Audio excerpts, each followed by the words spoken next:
Okay, show's live on my end too. Okay, so this is going to be a debate between Max and Joe on does the Christian God exist. We're going to have a 20-minute opening, 15-minute rebuttal, a 10-minute essentially counter rebuttal, a 5-minute closing, and then it's going to be opened up to Q&A after the debate.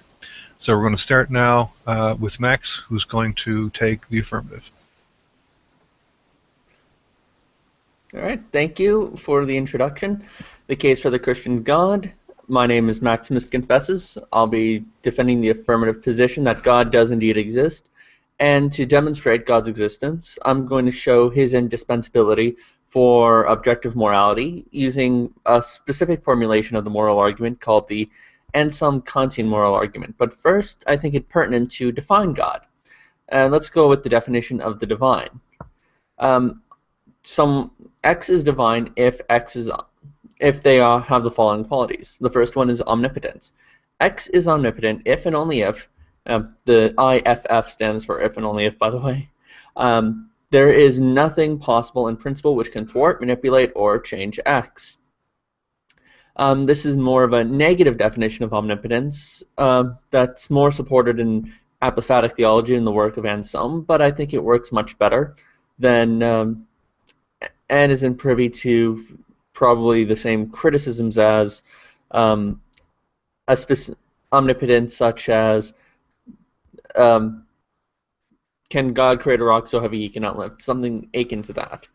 Omnibenevolent. X is omnibenevolent if there is no possible greater source for human fulfillment. Hey, Max, I'm really sorry. I know this is probably bad, but we can't see the movement of your slides. Oh, you can't? No. I think you're presenting and you have your window, you have a different window open. Oh, can you see it now? Yeah. You go up and down so we can check just in case. And now go down? Perfect. You're not in a presentation though, it's like edited format. Oh, well, as long as people can see it, that'll be fine. Cool. Yeah, just make sure that you activate the slide that you're reading off of. All right. Sorry to interrupt. I guess also I'm cool with you getting like a minute too. All right. All right, cool. So the next one is omnibenevolent. X is omnibenevolent if there is no possible greater source for human fulfillment. To quote St. Augustine, we long for you, O Lord, and our hearts are restless until they rest in thee.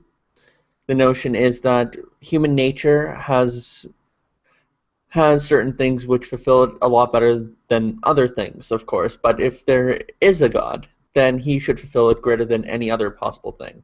For if he is the source of all of creation, then he should be the source, and he should have the knowledge of what it is that fills us, which brings us to the next property, omniscience. X is omniscient if there is no source of truth outside of himself or his creation. Truth here is not only describing what something is, but also how something ought to be. It's prescriptive as well as descriptive. So, for example, a Euclidean triangle has an internal sum of 180 degrees.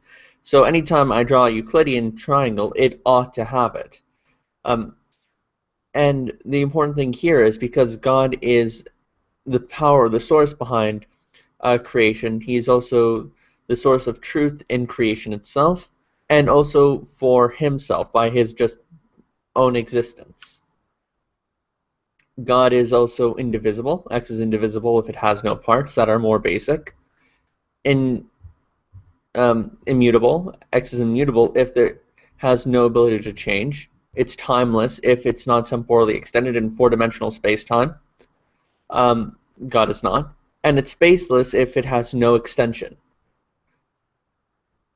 The third part is perfectly loving. X is perfectly loving if it is merciful to those deserving it. And lastly, a mind. X is a mind if it can possess truth. God is the source of truth, both in himself and in creation. It's the omniscience. Man reasons to truth in a reliable fashion from maintaining correct beliefs.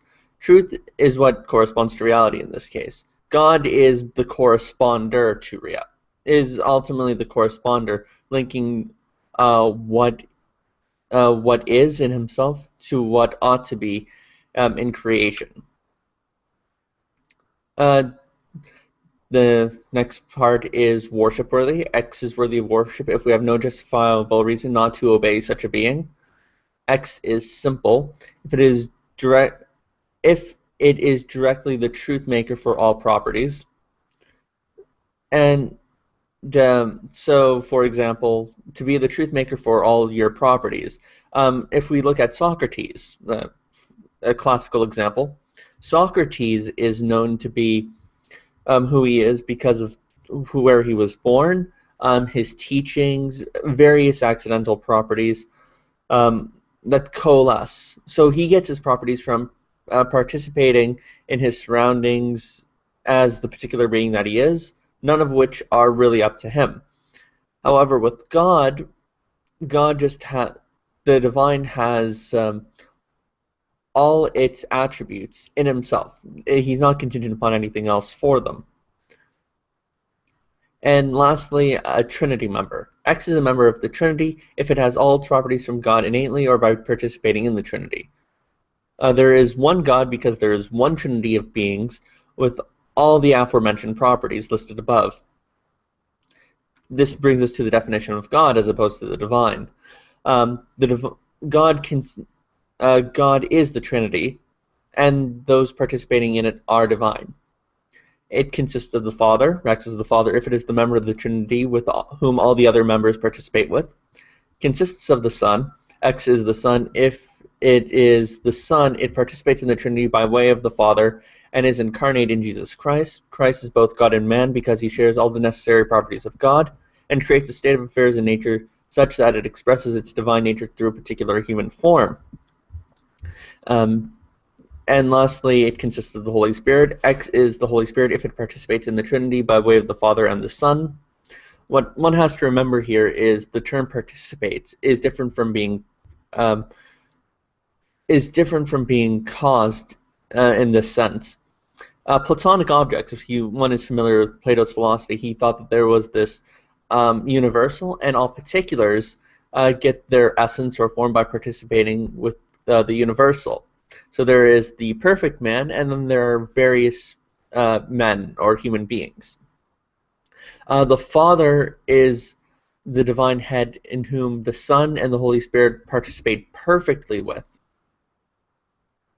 And because of this, the Son and the Holy Spirit can both be considered divine, just as the Father is divine. So all of them have their divinity by way of the Father, participating in the Godhead perfectly. Consider, for an analogy, the self. The self, as soon as you have that, there's also the self-knowledge, and also self-love. This is the notion of Augustine uses for the Trinity. Since these members participate with each other perfectly, and whatever is perfect has its perfection by way of another, then they would also be perfect in possessing and reflecting those same qualities. And the last part is necessarily existent. X is necessarily existent if existence could not have been otherwise. So now I don't really have to demonstrate God's necessary existence here, because right now we're only talking about necessity by way of possibility. So he's only possibly necessary. In the same sense, if there's a huge math equation, there's going to be a necessary answer with a lot of possibilities, but whatever is actually the answer is the answer necessarily. So this brings us to the Anselm-Kant moral argument. The argument, just to give a rough sketch, goes as follows. Moral behavior is rational. Moral behavior is only rational if justice will be done. Justice will be done through the atonement by the Christian God. It can only be done through that. And lastly, and therefore, the Christian God exists. Let's take it down premise by premise. Moral behavior is rational. So from here, I'm going to detail 3 thought experiments. The first one is the thought experiment from expectation. Consider this. Your parent comes home possessing with them a particular Game Boy. Now, of course, they chose a color, but they really didn't consider what color it would be because you are colorblind. That's one scenario. It really does make no sense which color you choose for your kid, because ultimately you're not going to be able to tell the difference. And the next one is you have a family member who comes home and kills somebody in cold blood off the street. Now, in both thought experiments, one case has a needless decision that was brought up with no expectation, and the other one, it was done, but it feels weird. Nobody kills just for no reason in cold blood. People usually, we expect people to behave a certain moral fashion, and when they don't, it kind of gets us in a strange place. Now, consider an answer which does have an objective basis in reality. Consider the question 2 plus 2 equals 4. And of course, we're using a standard mathematical rule set for arithmetic here. So, which one comes closer, considering our experience? The first example of the Game Boy analogy, or the second one? I think it would be pertinent to just point out that if morality is a rational enterprise, then it should have answers and normative behaviors we should expect from people to be obvious. And I think it meets the criterion much better if we consider morality a form of rational behavior. The next one is from deliberation. So when we deliberate, when we have an answer to what we ought to do, like consider not so much a morally obvious question, consider one which is highly contestable, abortion. For example, well, it might be easy for some, being either massively pro-life or massively pro-choice. For a lot of people, it's something we deliberate on because we think that there is a better suited answer, all things considered. The last one is from the impossibility of subjective meaning and subjective normative behavior, the notion that one can make their own meaning in life. So imagine this. Imagine if Zeus were to take you to Mount Olympus, and for not believing in Zeus, he subjugates you to a life of excrement eating. So in this scenario, he gives you a choice. You could either be a happy excrement eater who doesn't mind eating excrement. In fact, he loves it. Or you could feel all the grossness coming out as soon as you eat each piece of fecal matter. So, of course, everyone would probably take the first one. So it seems that in this case, one's passions are deserving of what gets you meaning, what you want to do. But consider this, though.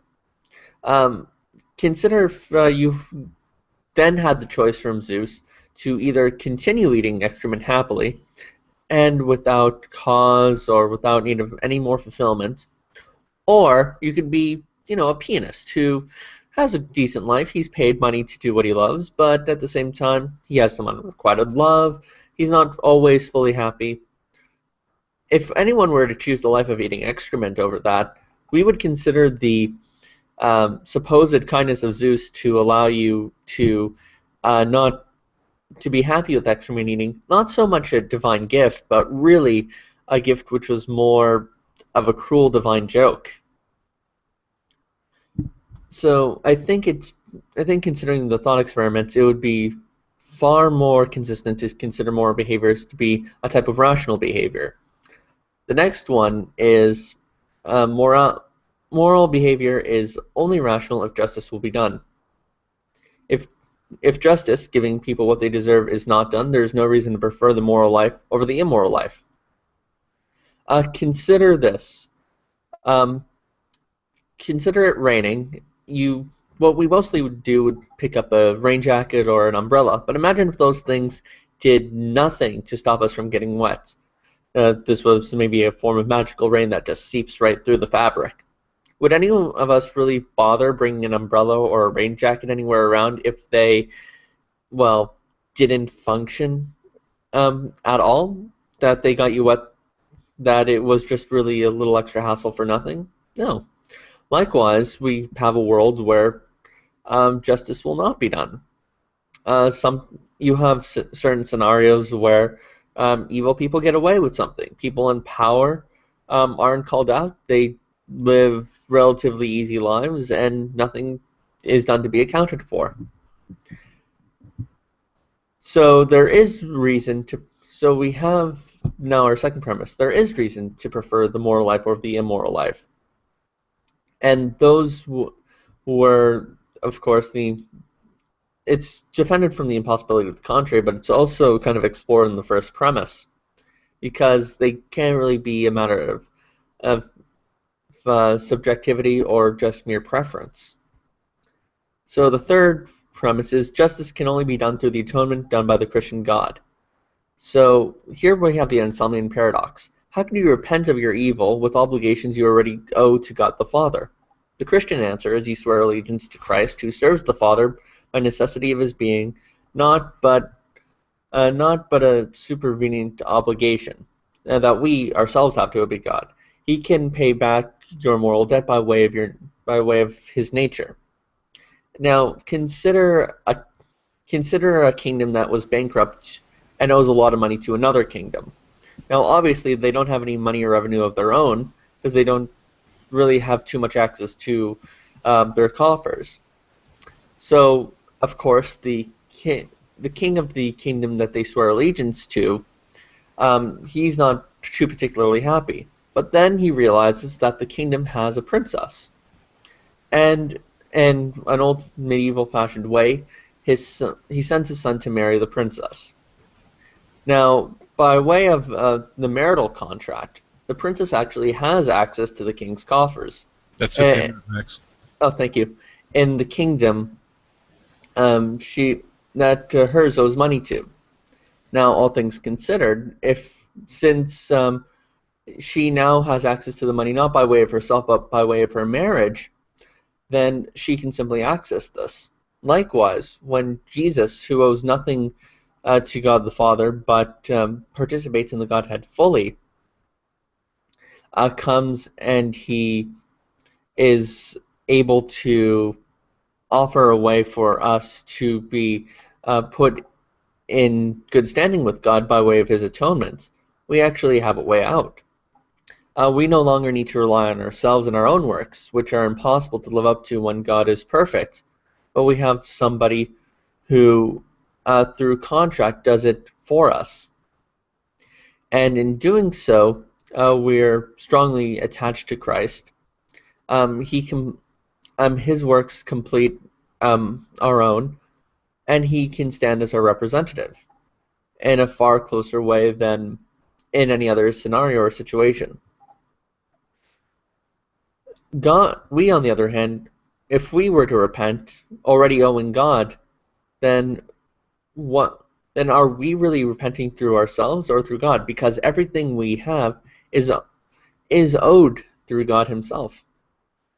So, and other systems I don't really find work. Karma I find to be hard to work with because it maintains a form of substance dualism or even idealism. But I think science is really attached to a more materialistic view of the human body, as am I. Naturalism doesn't do this because the universe doesn't care one way or another. It's blind with indifference. Other notions of God would have a God who was willing to overlook evil. Thus, it would be hard to consider such a being all good or just. Lastly, if we have beings who... there's no interplay like the Trinity has. How could God be perfectly loving if it has nobody to love? In the Trinity, there is inherent love present within that system because there is God the Father and the Son who perfectly love one another and will the good for one another. And lastly, there's the Holy Spirit, who represents the love between them, as well manifested, doing the will of both. But any kind of Unitarian God, however, just consistent of one person, would have a much harder time, because he would need to create to be loving. He would need to create to will the good for somebody else. So with that, I end my presentation, and I would allocate my time to Joe to start his.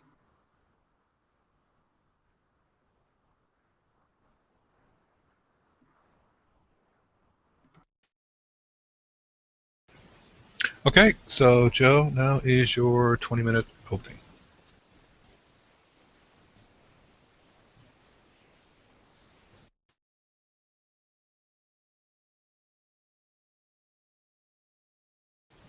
Yeah, Joe, you need to unmute yourself. There you go. Yeah, I just wanted to make sure that, am I presenting my, I don't think I am, so let me start again.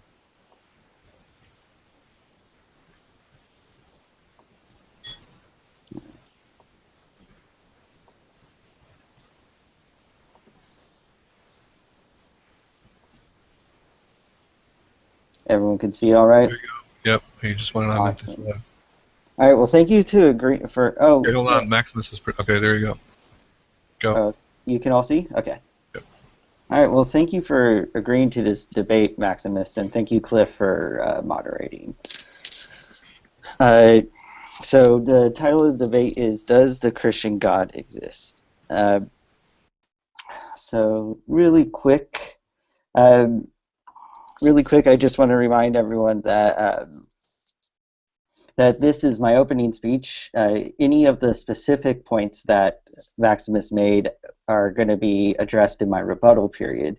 But I think that in giving my arguments, many of the things that he's mentioned will also be addressed. So this is going to be a great presentation then. All right, so let's get some definitions. The Christian God I understand to be an eternal, necessarily existent, non-physical person who created the universe. He is all-powerful, all-knowing, and perfectly good. He further sacrificed his only son Jesus to save humanity through his death by crucifixion, after which Jesus rose from the dead in accordance with Scripture. Naturalism claims the universe is a closed system in which everything can be explained by natural processes.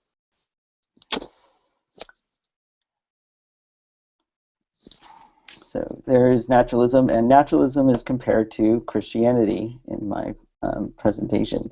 That slide will be brought up later, or this picture will be brought up later. I think God's existence entails several claims about the world that naturalism does not. If our observations show these claims to be false or inaccurate, God's existence is disconfirmed. In particular, if God exists, then three things are true. 1. Christianity better explains things about the world than naturalism. 2. Non-resistant non-believers do not exist. And 3. Pointless evil does not exist. I'll argue that the evidence utterly fails to support these claims, and so stands as strong evidence against God's existence.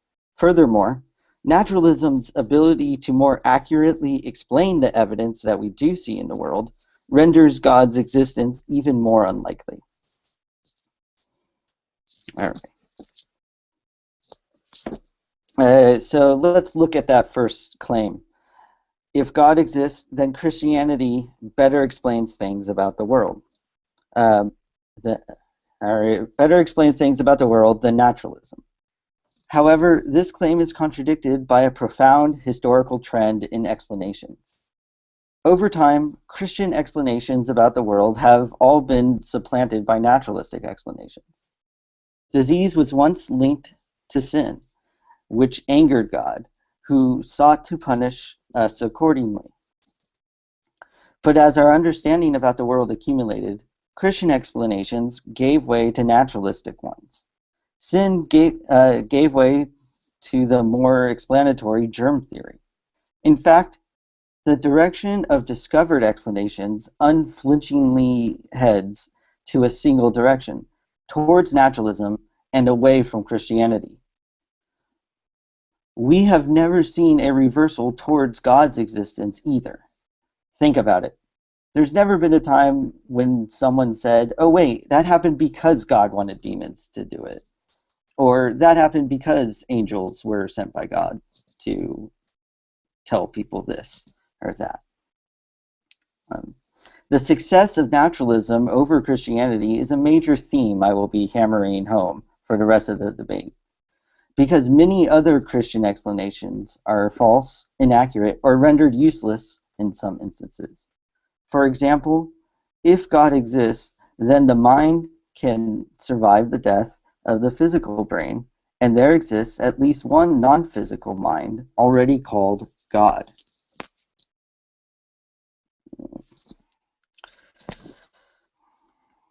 However, 200 years of neuroscience maintains that if the mind isn't the brain, then it is highly dependent on the functioning of the brain. When parts of the brain are damaged, so are parts of the mind. When the brain dies, so does the mind. As our understanding of the mind-body problem grows, the existence of a soul, or God's status as a disembodied mind, becomes increasingly divorced from the more informative empirical evidence that the mind depends on the brain. So let's move on to the next claim. If the Christian God exists, then Scripture affirms he's unsurpassably loving and desires that all behaviorally and emotionally amiable people accept the gospel message, that he sacrificed his only son to save humanity. Christianity contends that in so doing, such people are able to develop a personal relationship with God, one which he desires as well. Yet when we look at the world population, it is clear that only a minority of all the behaviorally and emotionally amiable people accept the gospel message and believe God exists, which is important if we're to develop a personal relationship with God, and one which he desires as well. Weighing against God's existence are all those reasonable, blameless people who John Schellenberg names non-resistant non-believers. These are people who, for reasons beyond their control, do not believe that God exists, and so never develop the relationship that God desires, even though they are completely open to forming such a relationship. Because non-resistant non-believers do exist, it follows that God does not exist. This is one of the strongest arguments against God's existence, and has yet to receive any persuasive challenges from theists, let alone Christian theists. The strength of the hiddenness argument lies in the following things. It entails about the world, i.e., the different types of non-resistant non-believers, like former believers, ex-theists who were open to becoming best friends with God, but found evidence of his existence shallow, or lifelong seekers, people seeking a spiritual port in the storm of religious confusion, who are also open to being God's BFF, if that's where their supernatural journey concludes. However, many of these guys seek sincerely, but fail to find.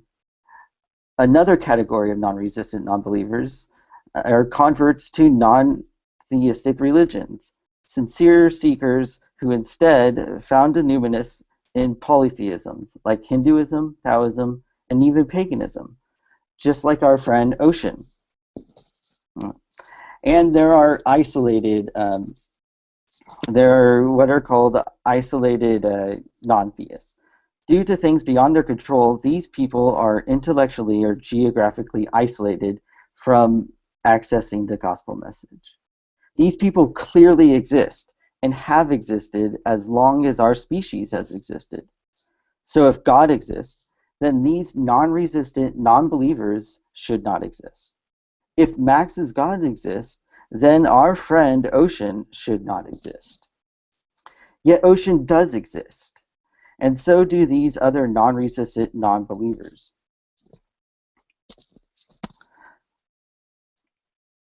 Therefore, God does not exist. Before moving on to the next claim, I'll quickly mention one glaring problem the hiddenness argument creates for the Christian God's existence that hopefully Max will address in his rebuttal period. This is the argument from the demographics of theism. In sum, objections to the hiddenness argument that I just presented do not account for the lopsided geographic distribution of theistic belief across the world. For example, at least 80% of Americans are theists, while most of Thailand are not. Why are over 250 million Americans seemingly more equipped to develop a relationship with God, while 60 million Asians are not? In fact, the demographics of theism make no sense in light of God's existence. Whereas on naturalism, they make perfect sense. On naturalism, theism crops up in different areas for different cultural, geographical, and even ecological reasons.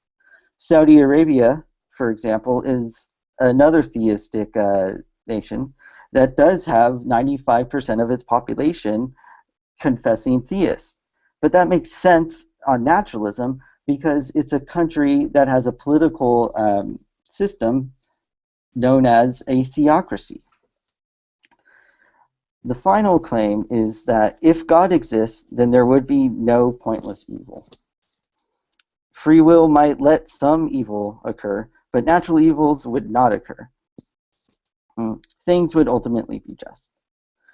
But if we look at the world, lots of pointless evil does exist, making it highly unlikely that God exists.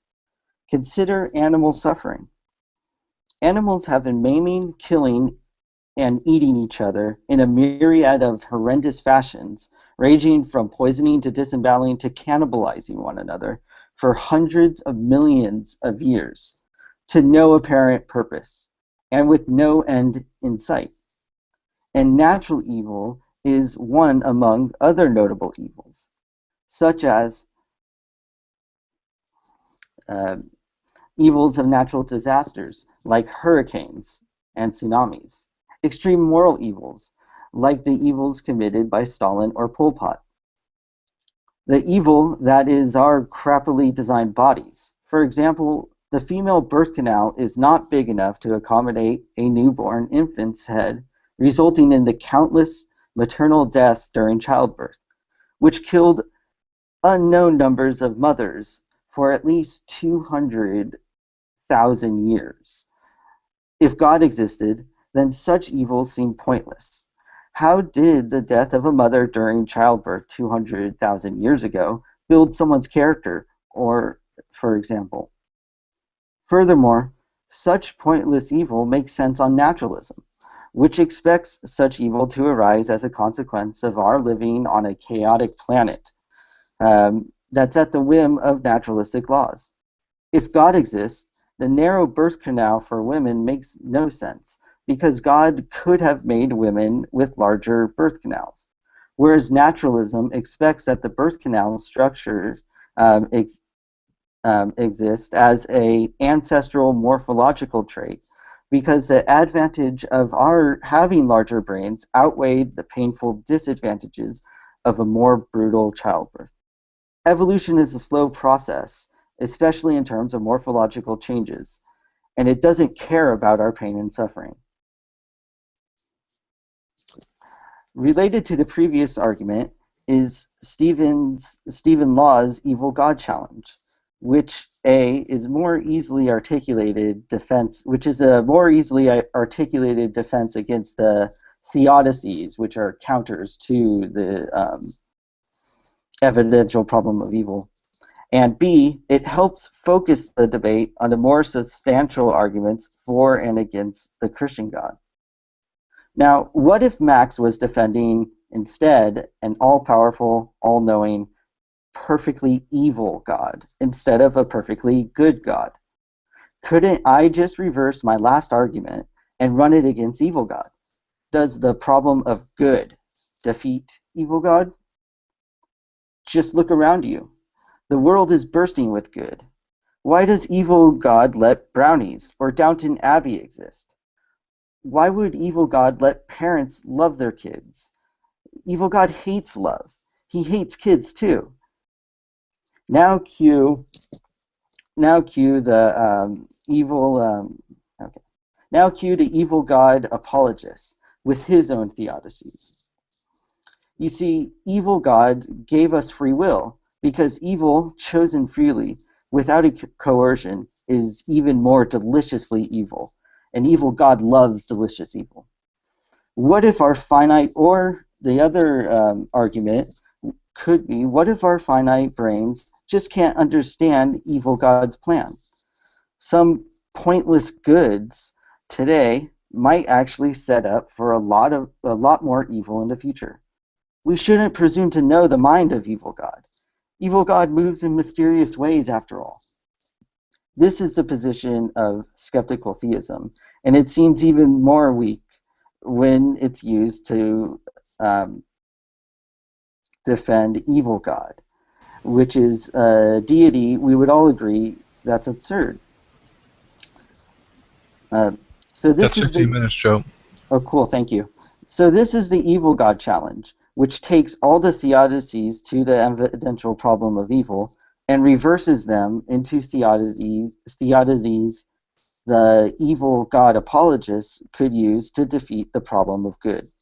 Again, almost all arguments given against the problem of evil can be mirrored and ultimately protect the existence of an evil God.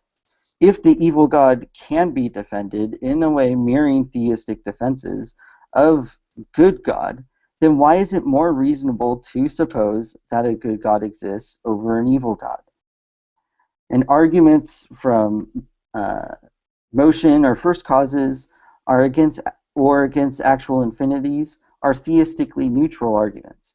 They seem irrelevant in a debate about whether the Christian gods exist, which I'm interested to know if Maximus agrees with that, since he only presented the Anselmian Kantian argument from moral objectivity. So one last very quick, nice and pithy argument against God's existence is, if we have no good reasons to think God exists, then that's a good reason to think that God does not exist. This is clear given the case I just presented.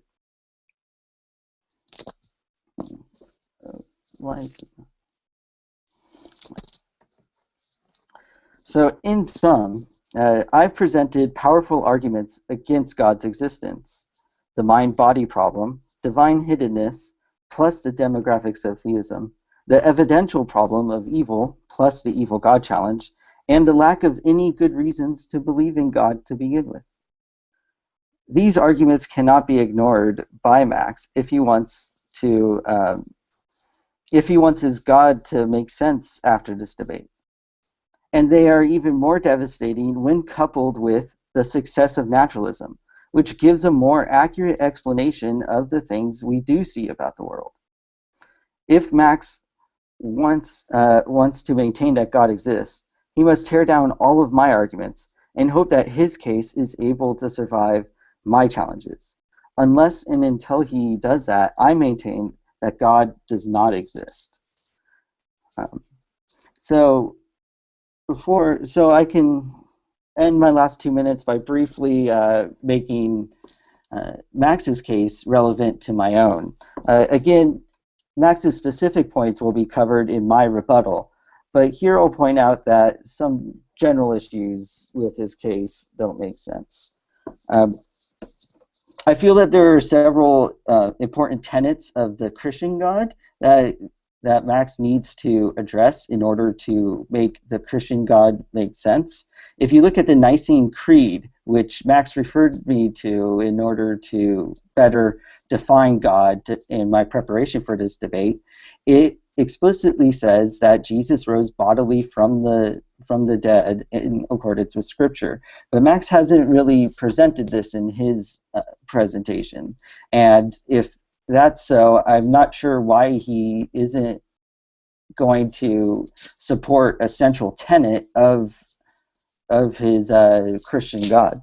The other issue is I think that Max needs to explain a bit more why only God is possible for this kind of moral objectivity.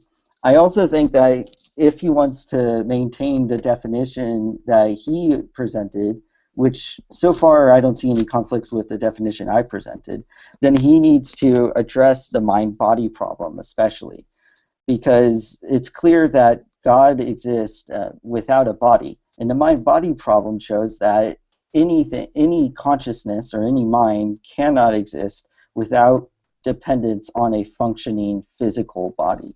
I also want to end by saying any arguments that for God's existence, ultimately they fall away to the success of naturalism. Any kind of doubt on any arguments usually will eventually have naturalistic explanations. And I feel that strongly helps in showing that God does not exist. Thank you.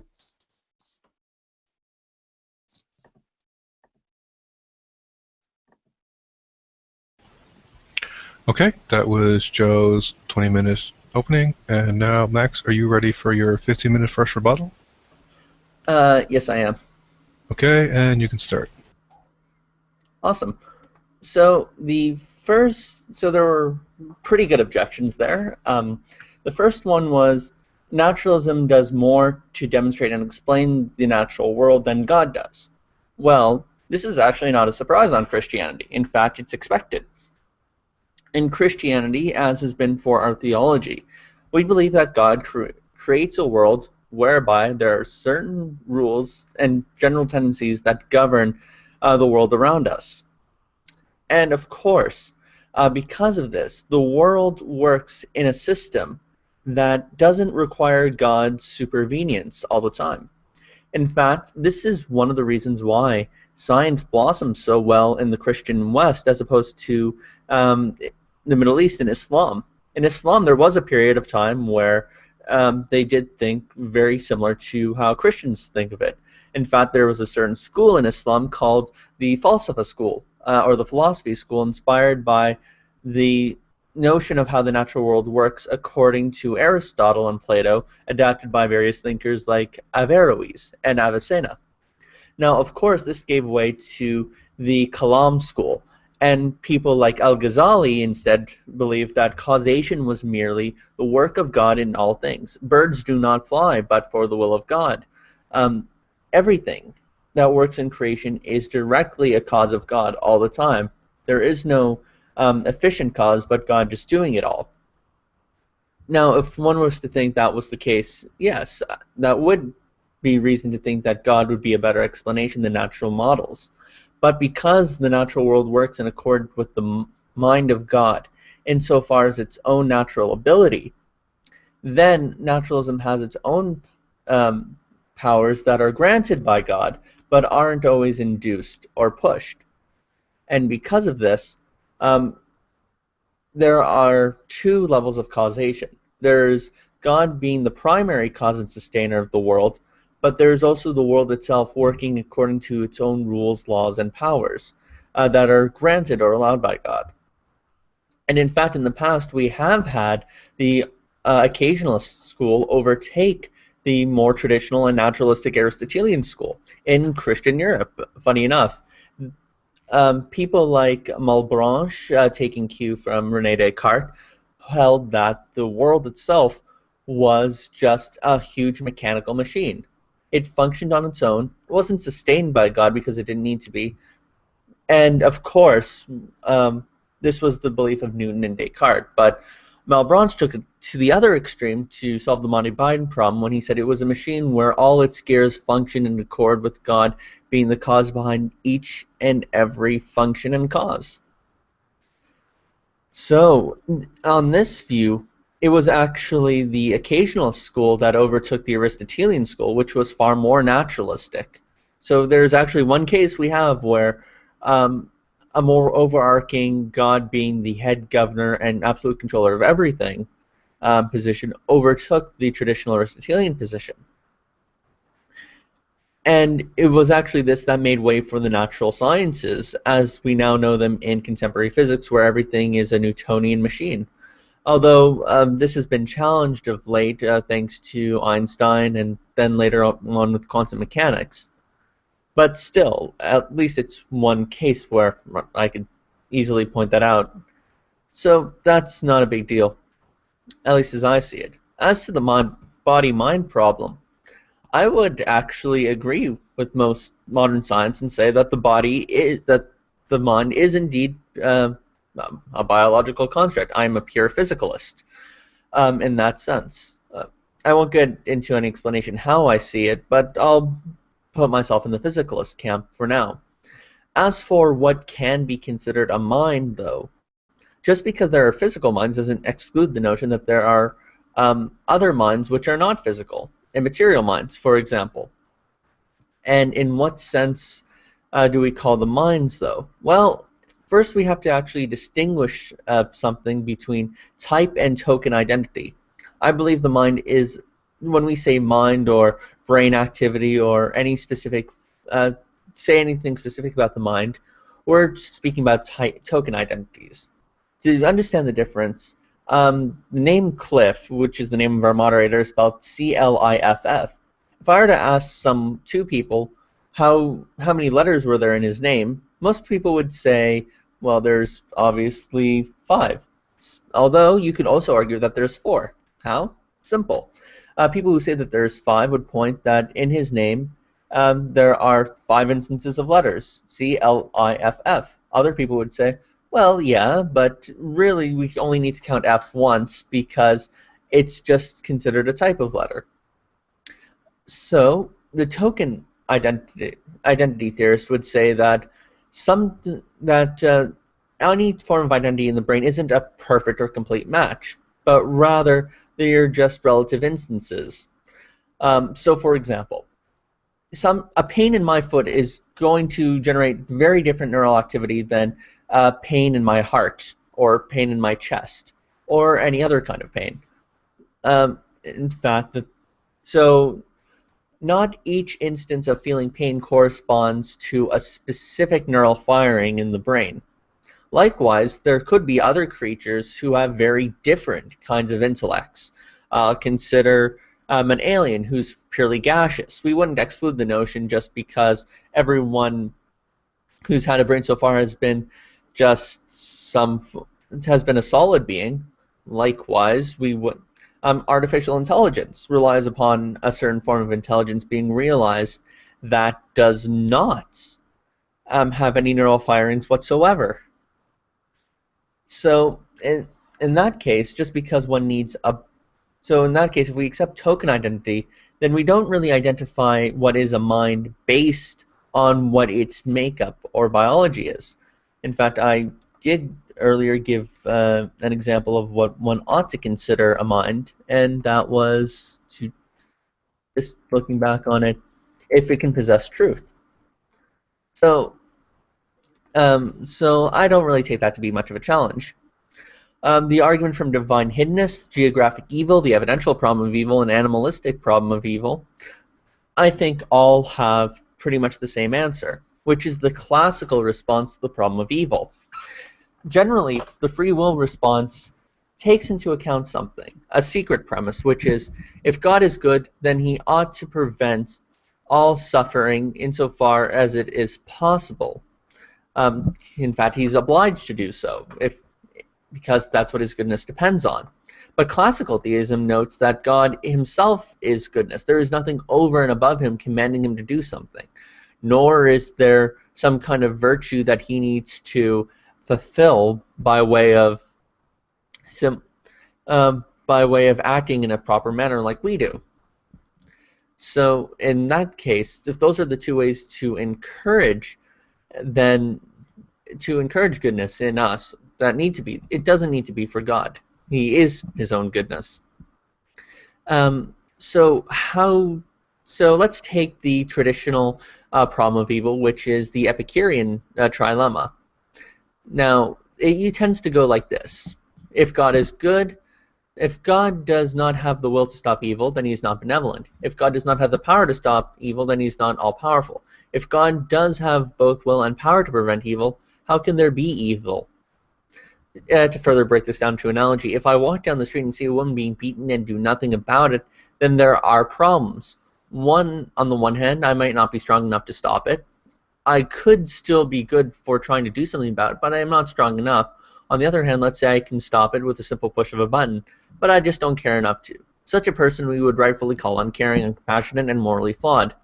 But if we would like to say that a person is both powerful enough to stop it and good enough to will it to stop happening, how can such a thing take place? Likewise, God is supposed to be all-powerful and all good.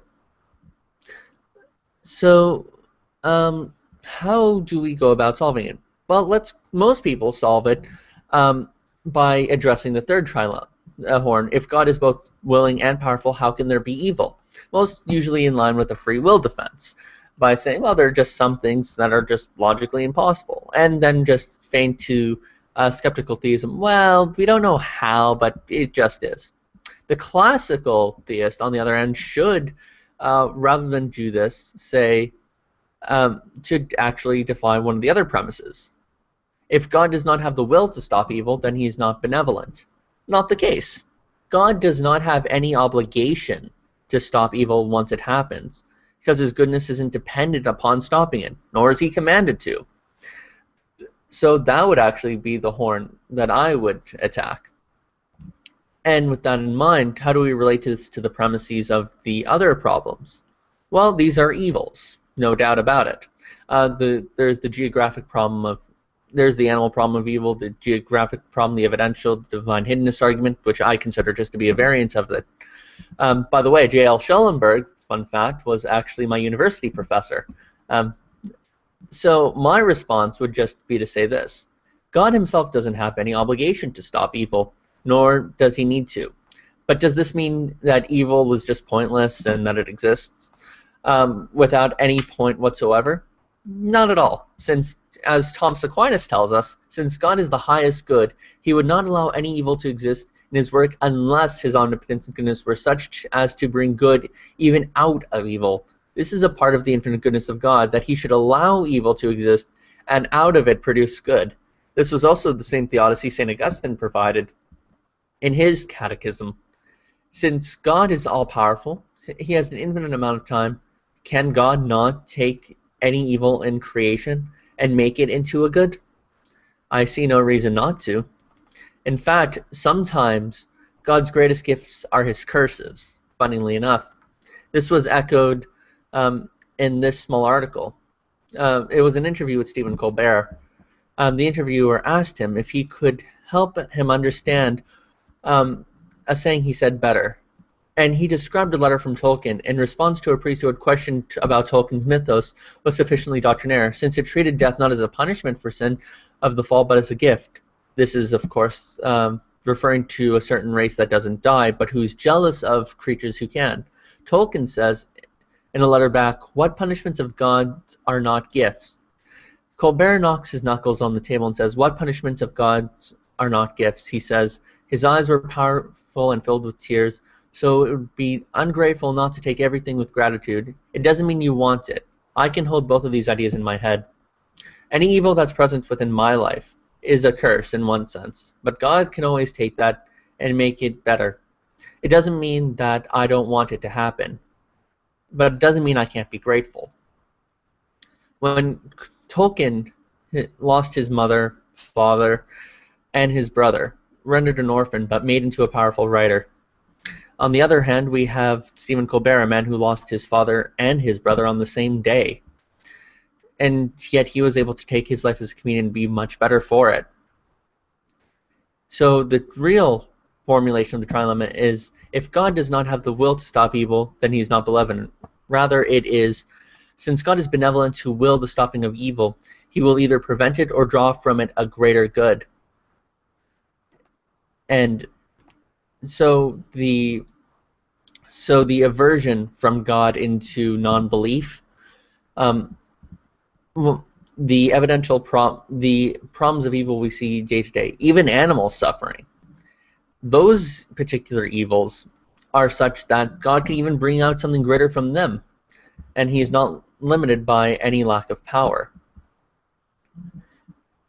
Animals especially, the problem I see specifically with this one is when it comes to animals generally aren't creatures we have responsibilities or obligations to anyway.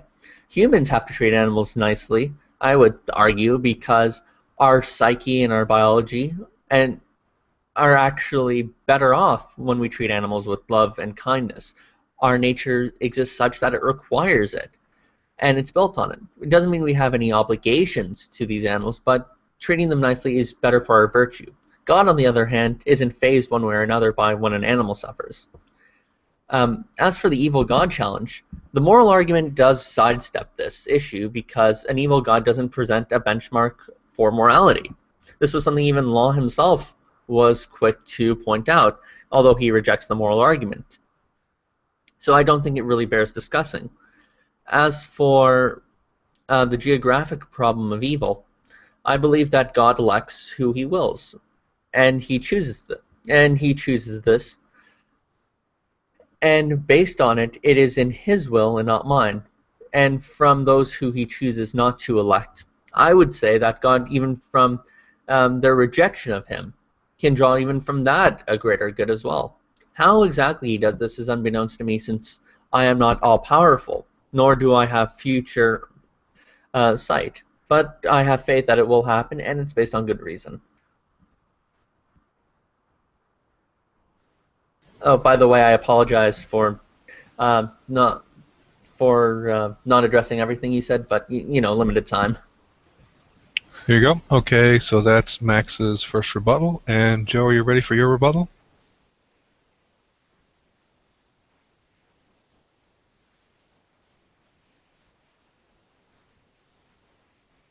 Joe?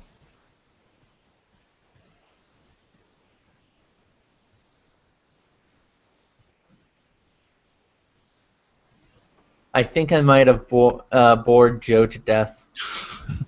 Joe, you around? Here we go.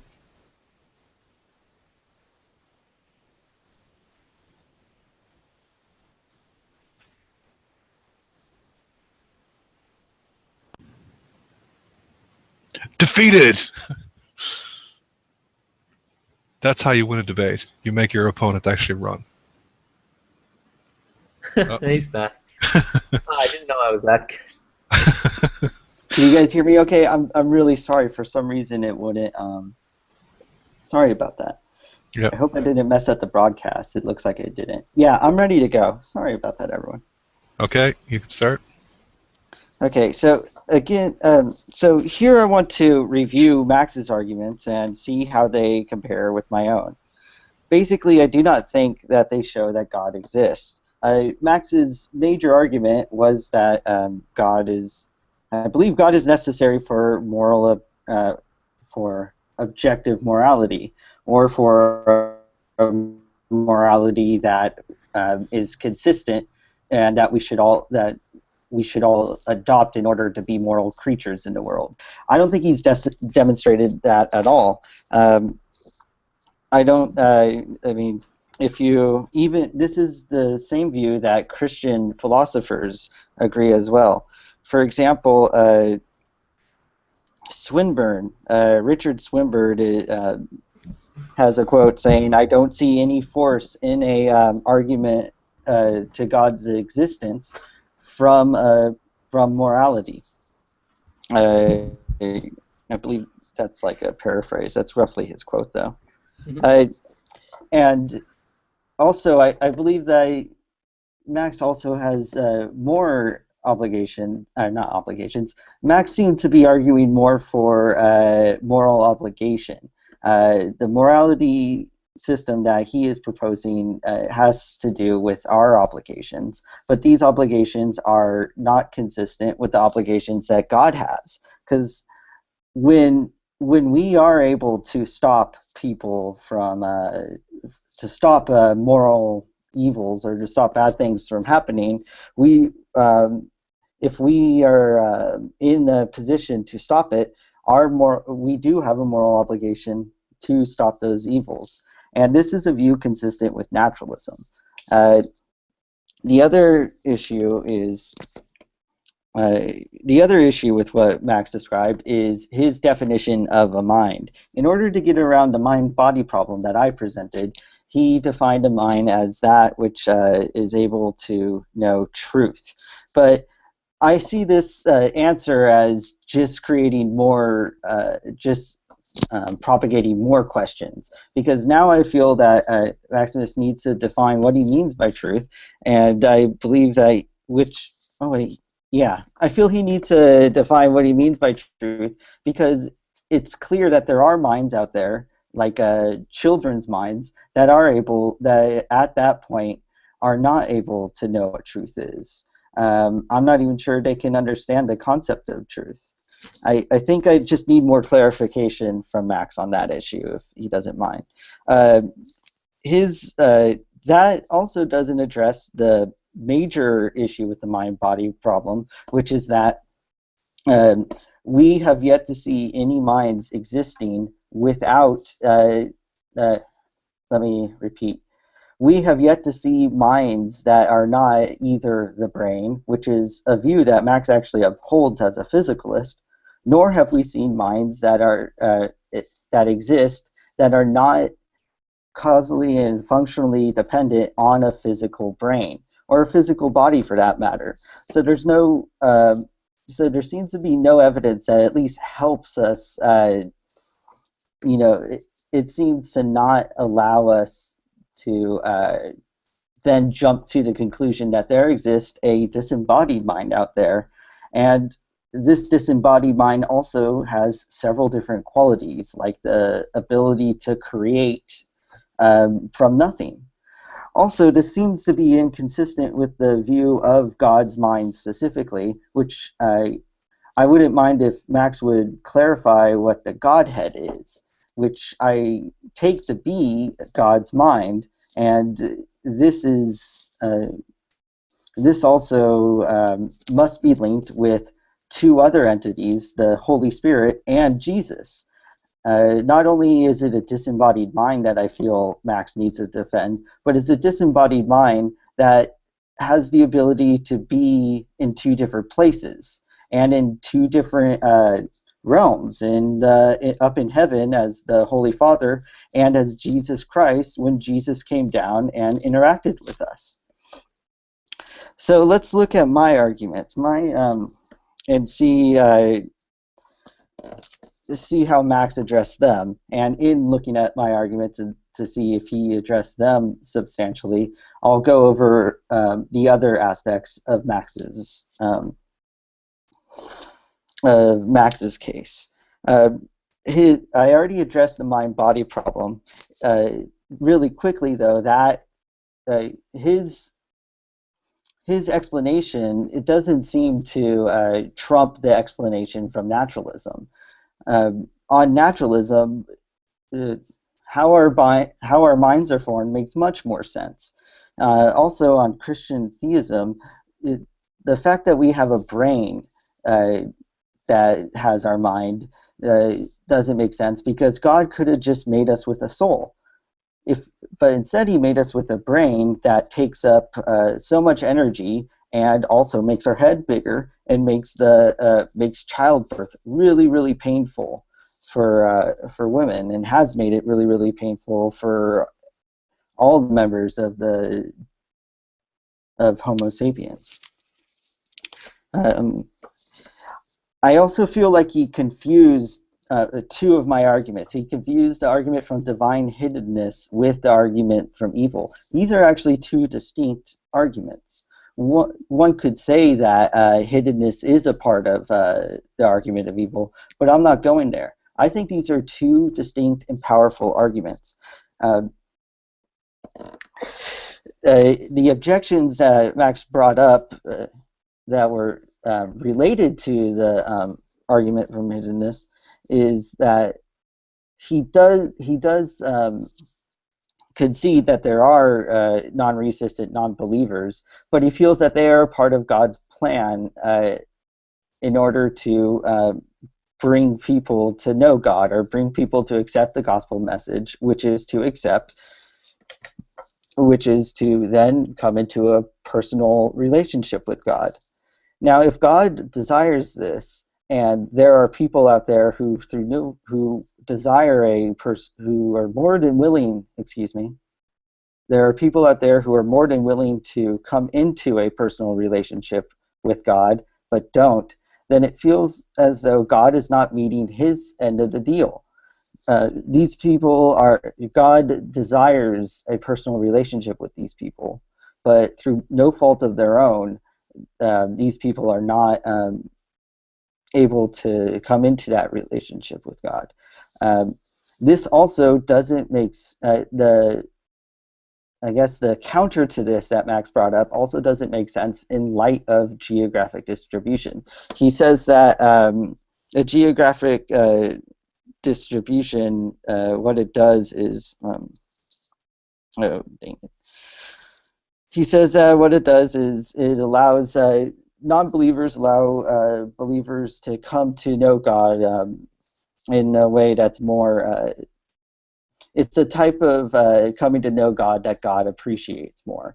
If this would make sense, then we should see the demographics showing people in the middle of countries full of non-believers. We should have a smaller group of people that are theists. And over time, we should see theists slowly taking over this country of non-believers, because it is through having these non-believers that more people come to know God. This is not what we see. Instead, we see that 250 million people in America are theists, whereas over 60 million people in Thailand are non-theist. What makes the demographics of theism make no sense on God's existence, nor is it really explained by what Max told us earlier. But it makes perfect sense on naturalism. It makes sense that America, which was founded by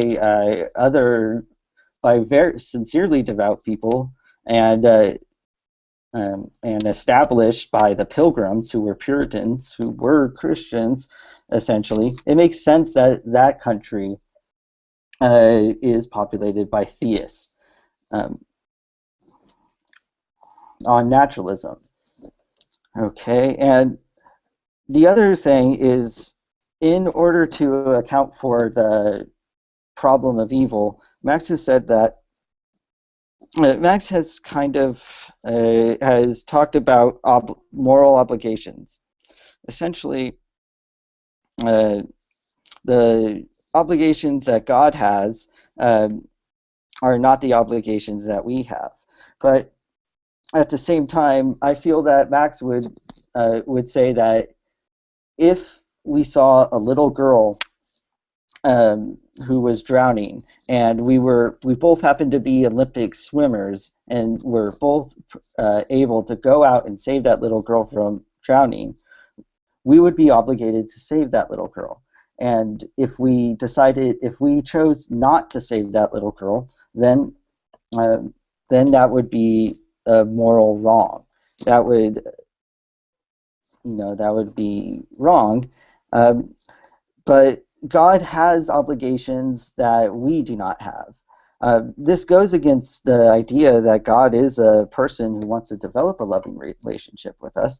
But it also I feel like the obligations that God has haven't really been presented as let me start that over. I feel that Maximus hasn't explained why God's obligations are different from ours, and and still have that be consistent with what we would see as morally right and morally wrong. How come it's morally wrong for us to not try and save the little girl if she's drowning, but it's morally fine, or we can't judge God's morality if God doesn't try and save that little girl from drowning? Also, it feels like God could be considered actively promoting evil as well, which you and I should not actively promote evil. We have an obligation to do so. But how come God does? Why does God not have an obligation to actively promote evil? I also feel that moral. I guess Max actually agreed with me that at least some evils are better explained on naturalism. In order to talk about the success of naturalism over Christian theism, Max says that since naturalism is consistent with his view of Christianity, that's not a problem for Christianity.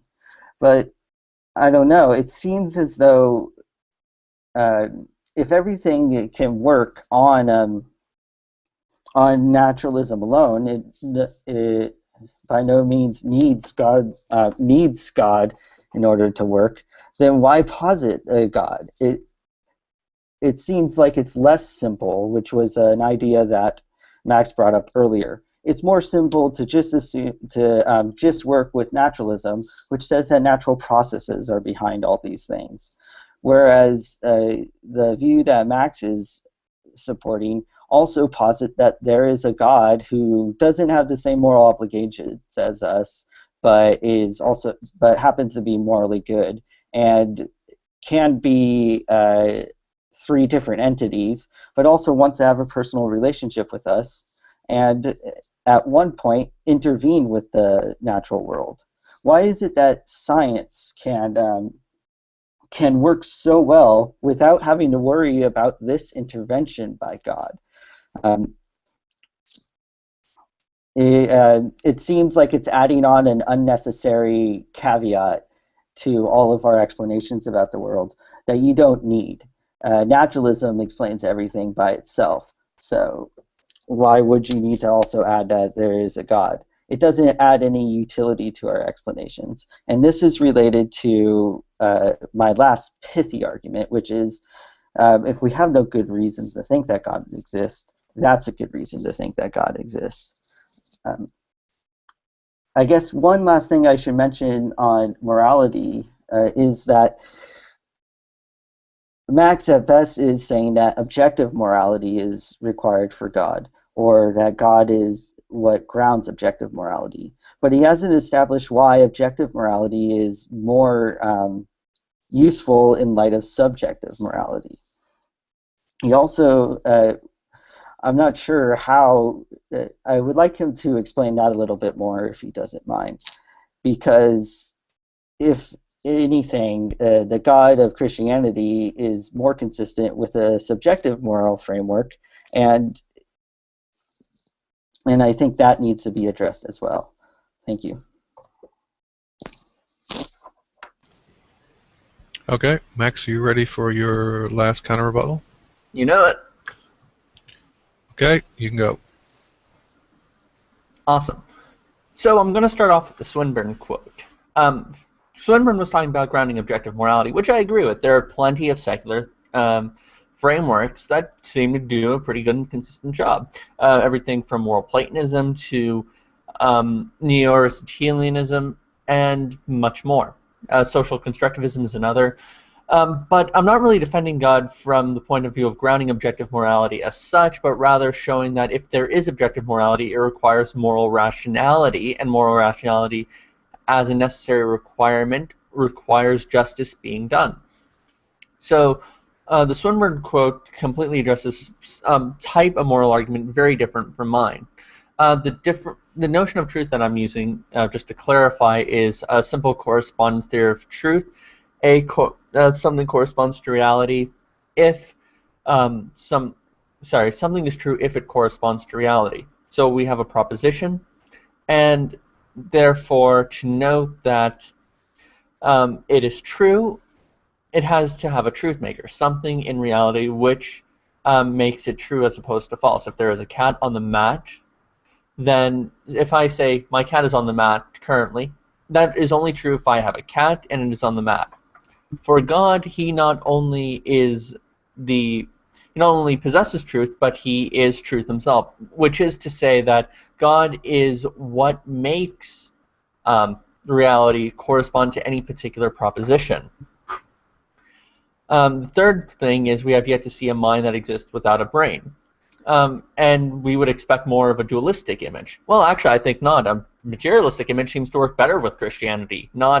In fact, it works worse with naturalism. On naturalism, what is it about having a brain that has evolved that makes it reliable in itself? A brain could be raised or could have been conditioned to believe in completely false things just based on the notion that such a brain would have been better off not for survival, having known a falsehood as being true. Just because something's handy, even for human evolution, doesn't make it true. In fact, many of our beliefs can. Materialism only seems to be a reliable framework when one accepts the Christian God, an immaterial mind, at being the helm of all of this. And also, if the argument I presented is both valid and sound, then it is demonstrated that there is an immaterial mind in existence, namely God, by way of logical demonstration. As for the different kinds of moral obligation, yes, God is not obliged by anything to do any particular good, because God has, in Christianity, what's called aseity. God is above and beyond all things. He is the creator of all things. It says so in the Nicene Creed. And with that in mind, if God is not obliged in the same sense we are, he is more of the obliger. He does not need something else for his goodness. He is sufficient for his own goodness. Nor does he, and because he's unchangeable and immutable, he doesn't need to develop, and he's already perfect, he doesn't need to develop moral virtues as he goes along like we do. So God has no obligation from the nature of his being, nor from anything above him that obligates him to act. But he will bring about the good because he is not because he's also perfectly knowing and rational. He would not do something which doesn't ultimately have a point to it or a purpose. And as I said, allowing evil in the world to draw about an even greater good is going to show in what way he utilizes the evil which he allows.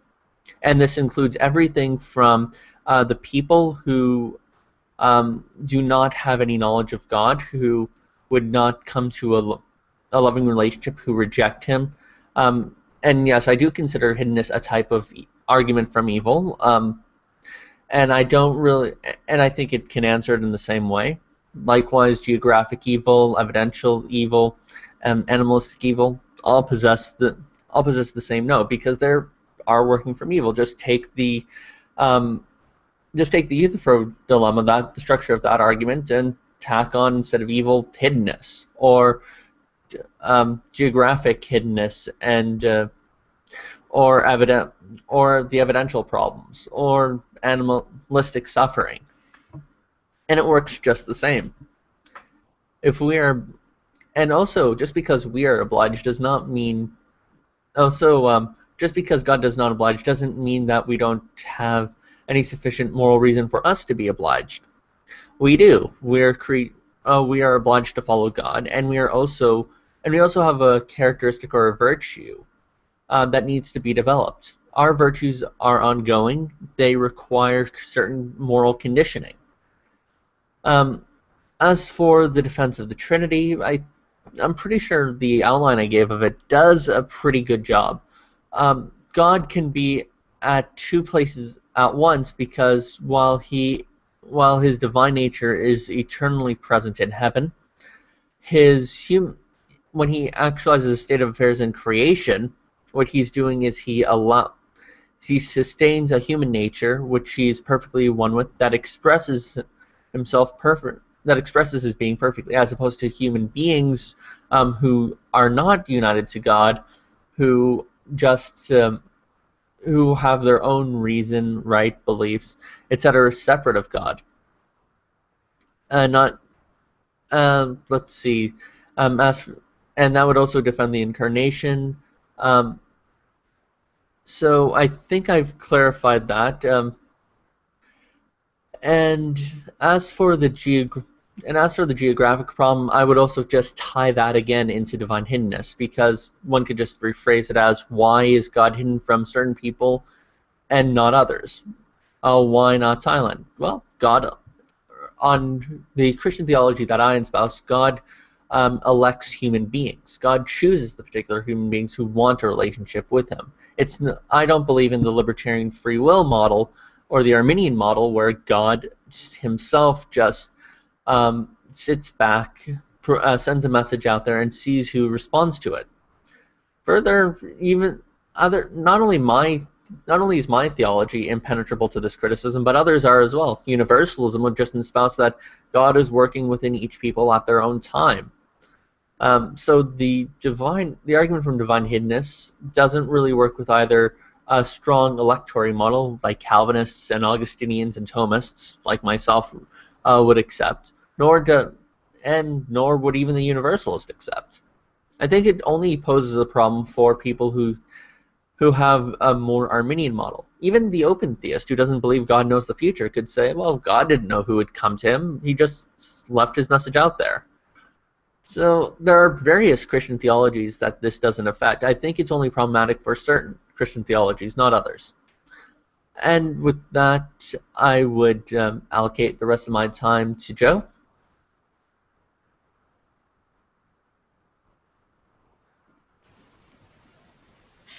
Okay, Joe, you ready for your last rebuttal? Yeah. Okay, you can start. All right. In this rebuttal, too, I'll also address what Max has said, and then relate it to the arguments that I gave. So far, I still think that my last pithy argument, that if we have no good reasons to believe that God exists, that's a good reason to believe that God does not exist, still holds. He hasn't yet addressed that argument, but I think that the argument still holds because he hasn't addressed a number of the other arguments I said. I do not see his view of physicalism, that the mind is dependent. That not the mind is dependent on the brain. The mind is the brain, which is physicalism. I don't see that as being consistent with the view that there exists a disembodied mind. Because if the mind is the brain, then you can't have a disembodied mind, because there's no brain for the disembodied mind to be, parallel with. It's also not consistent with the slightly more modest contention than physicalism, which is interactionist dualist, which is that the mind is dependent on the existence of a physical brain, because that still implies that if there is a mind, there is a physical brain that also has to be there that affects the mind. These two views are consistent on naturalism and are demonstrated in the scientific literature, but the view that Max holds, in order to justify a disembodied mind, namely God, isn't substantiated. At most, he's shown that it's possible that for one to exist, but that's not enough. If he wants to be consistent with his view of physicalism, then he needs to show that it's more than just possible, and he needs to rationalize his views with the scientific literature. Speaking of scientific literature, I believe, if I didn't mention it already, I'll mention it here, that the success of naturalism reminds us that science works so well without even positing the existence of God. I believe that point hasn't been addressed. And I would be interested to hear what Max has to say on that point. But if he doesn't say anything about it, then it feels like that's a given, which makes it makes it more unlikely that God exists. Now, again, I do not feel that the argument from divine hiddenness is a subset of the argument of the evidential argument from evil. For one thing, the evidential argument from evil is an argument of induction. It's if God exists, then probably pointless evil doesn't exist. But a lot of pointless evil seems to exist, therefore God probably does not exist, whereas the argument from divine hiddenness is actually a deductive argument, which is something that Maximus agrees with in his agreement that there are non-resistant non-believers. So it's clear that there exist non-resistant non-believers. That's not something that we need to argue from. And it's clear that if God exists, then he would want to have a personal relationship with all those non-resistant non-believers. Remember, the reason why it's separate from the problem of evil as what, other than being a different type of argument, is that divine hiddenness,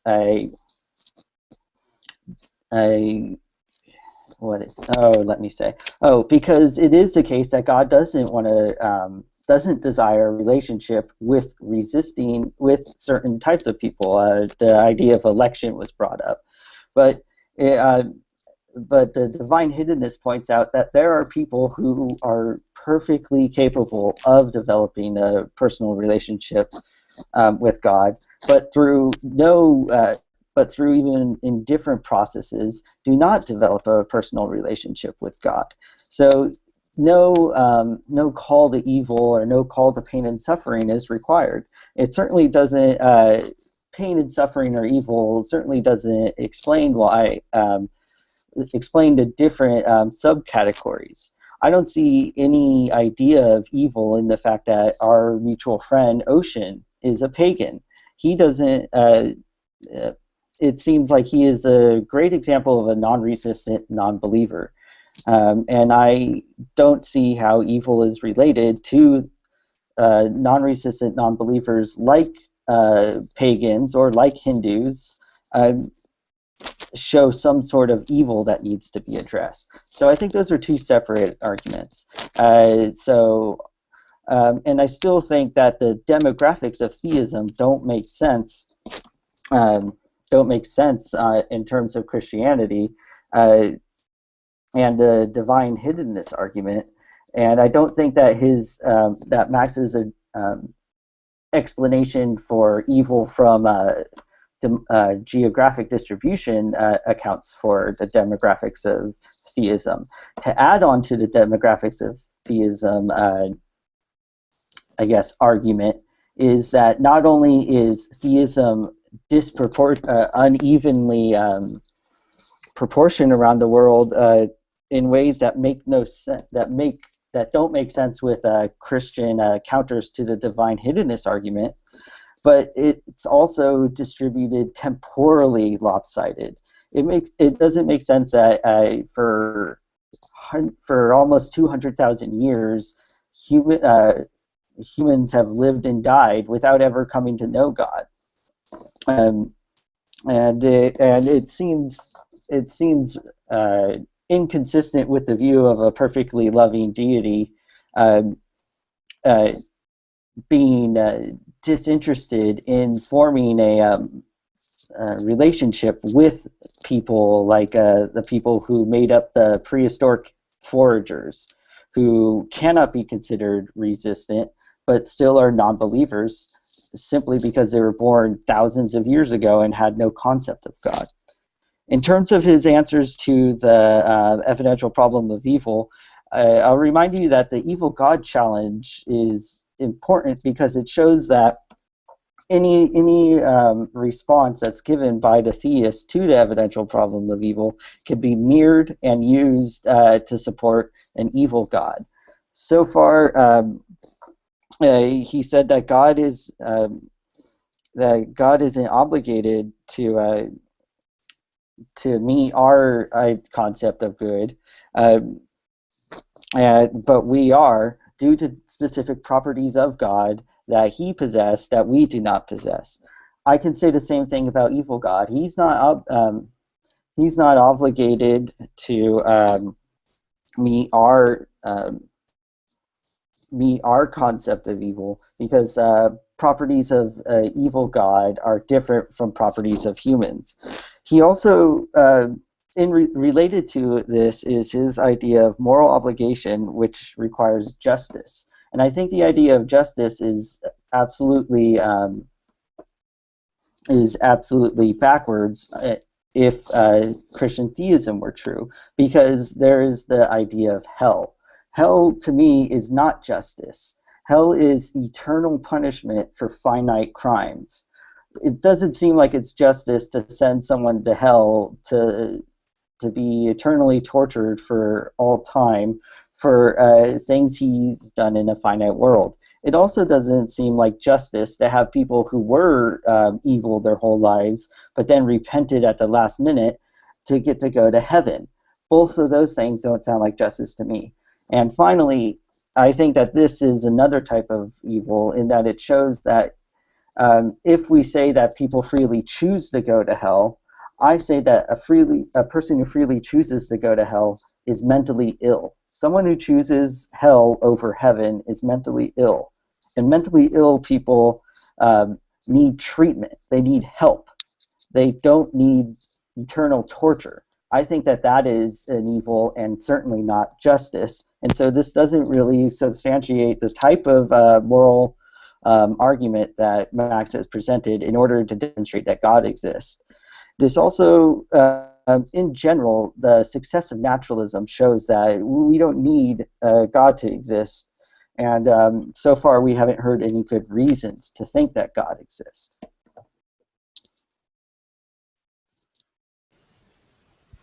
Okay, Max, you ready for your closing?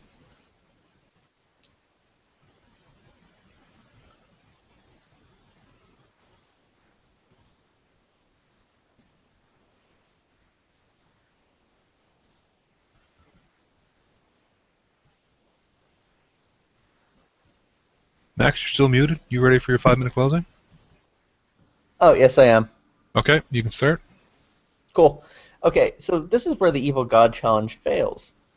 First of all, God is actually, if he is an evil God, then he is obliged to be evil, because he doesn't necessarily possess his own evil. He requires to create other beings to whom he is evil too, in order to be called evil. He's not. So yeah, and because of this, he doesn't really have his own evil. Rather, he requires us, and he is obliged to meet our standards. God, being triune, though, is perfectly loving in himself. He doesn't.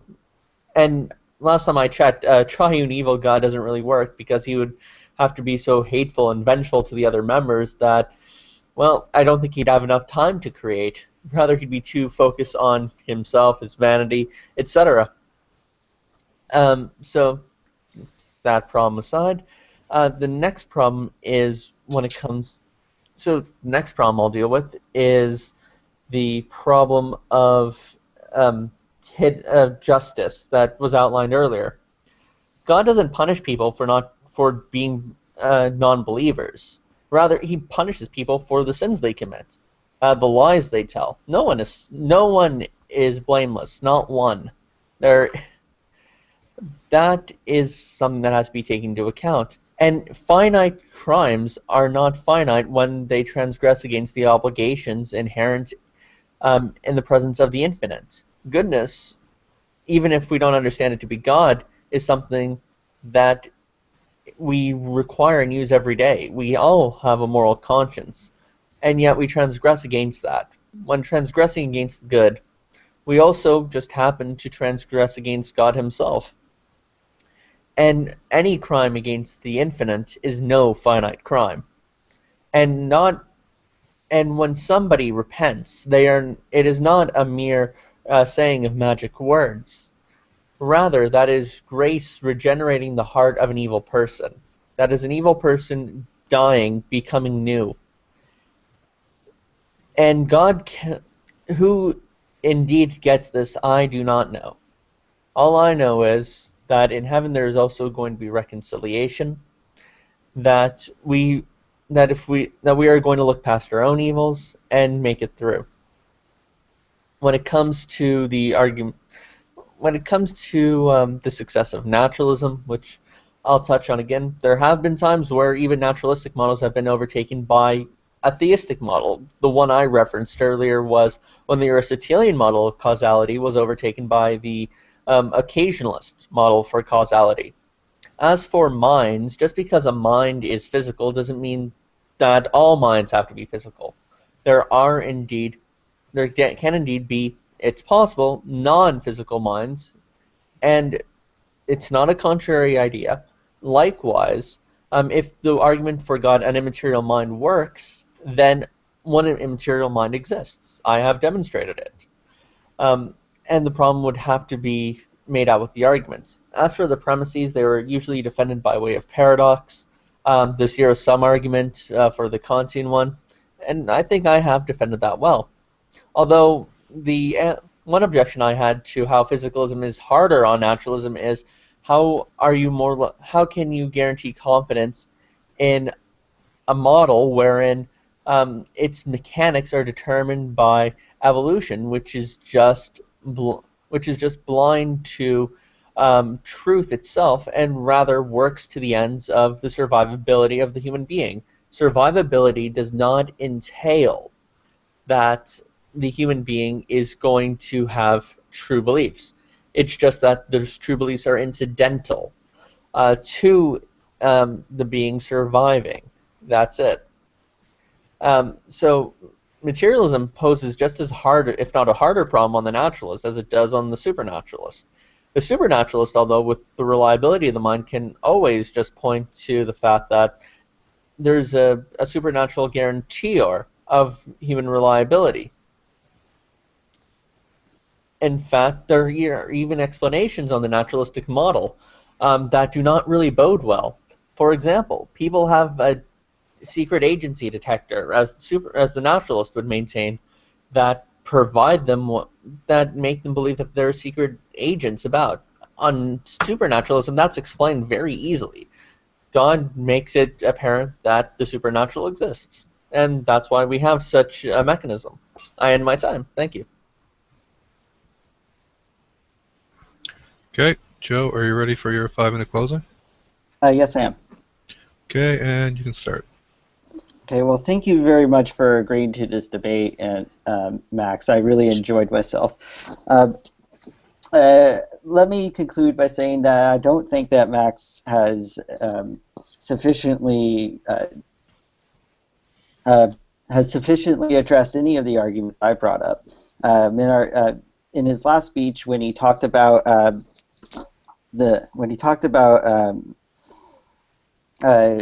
materialism versus supernaturalism, I think that was kind of an incorrect comparison, because I'm not necessarily defending materialism here. Again, I mentioned that the point I made about the mind-body problem is consistent with a materialistic view of the mind, and it's not, but it's also consistent with interactionist dualism, which is not a materialist view, if I remember correctly. It seems like much of the answers that we got from Maximus were, at best, retreats to the possible. Some things may be possible, but there's certainly no further evidence of that. We could show a lot of things are possible. We could show a lot of things are logical. For example, video games. They're internally logical. In video games, we can fly around, we can shoot lasers out of our eyes, and that's logical, because in order to make a video game, you need to have logical things occur so we can all play them. But they're internally logical. They make no sense when we look at the real world. They make no sense when we look at naturalism. And they wouldn't. One thing wouldn't transfer to the other. In terms of the evil God challenge, I think the evil God challenge Again, he referenced the evil God challenge with respect to the Trinity, but not with respect to the other issues that I brought up with the evidential problem of evil. That if God exists, then there probably wouldn't be any forms of evil. He said that evil God challenge is refuted by the fact that it doesn't work with respect to the triune respect to the triune God, because the triune God would be so evil to one another, it wouldn't have time to create the world. But remember, evil God wants to maximize evil, so he would create a world where he can make so many other creatures to be evil too, and also make so many other creatures who are evil as well. That would maximize evil. And so I just want to conclude by summarizing the rest of my points, which I feel were not addressed in this debate. The mind-body problem, again, part of it is the fact that if the mind isn't the brain, then it's heavily dependent on the brain. That last part was not addressed by Max. I also want to talk about the argument from divine hiddenness. Much of what Maximus said doesn't really make sense in light of the demographics of theism. So in order to elaborate on that point, again, the argument from divine hiddenness is that if God exists, then non-resistant non-believers would not exist. But non-resistant non-believers do exist. Therefore, God does not exist. Again, it wasn't argued against that there clearly are non-resistant non-believers, and it wasn't argued, at best it was argued that God would make non-resistant non-believers. But the arguments to support the existence of non-resistant non-believers make no sense on the demographics of theism, because it seems inconsistent that there would be millions of believers in one place, but millions of resistant non-believers in another place, and then millions of theists or non-believers in another place.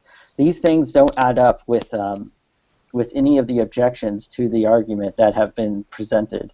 Ultimately, I think that this shows that there are no good reasons to believe that God exists. Therefore, we should think that God does not exist, and this is well supported by the fact that naturalism gives better explanations about the world. Thank you. Okay. So that's the end of our debate between Joe and Max. And I just had to say as a final comment, it's very interesting to watch these debates when you're actually trying to not only moderate it, which is not tremendously interesting, but to actually listen to what everyone is saying and follow what points are addressed and not addressed in each one. It was very interesting to listen to from that respect, and I hope that other people enjoyed it, the exchange, as much as I did. Yeah, last night someone was saying that, wow, the 20-minute openings in the formal setting, people are going to get bored by that. But when you're doing the openings, like, time flies. Like, that was the fastest 5 minutes I've ever experienced, easily. That it was. Right? I mean, when you said, when you made your last remark, I'm like, holy crap, that was 5 minutes? And I looked at my notes, I wrote maybe one thing. So. All right.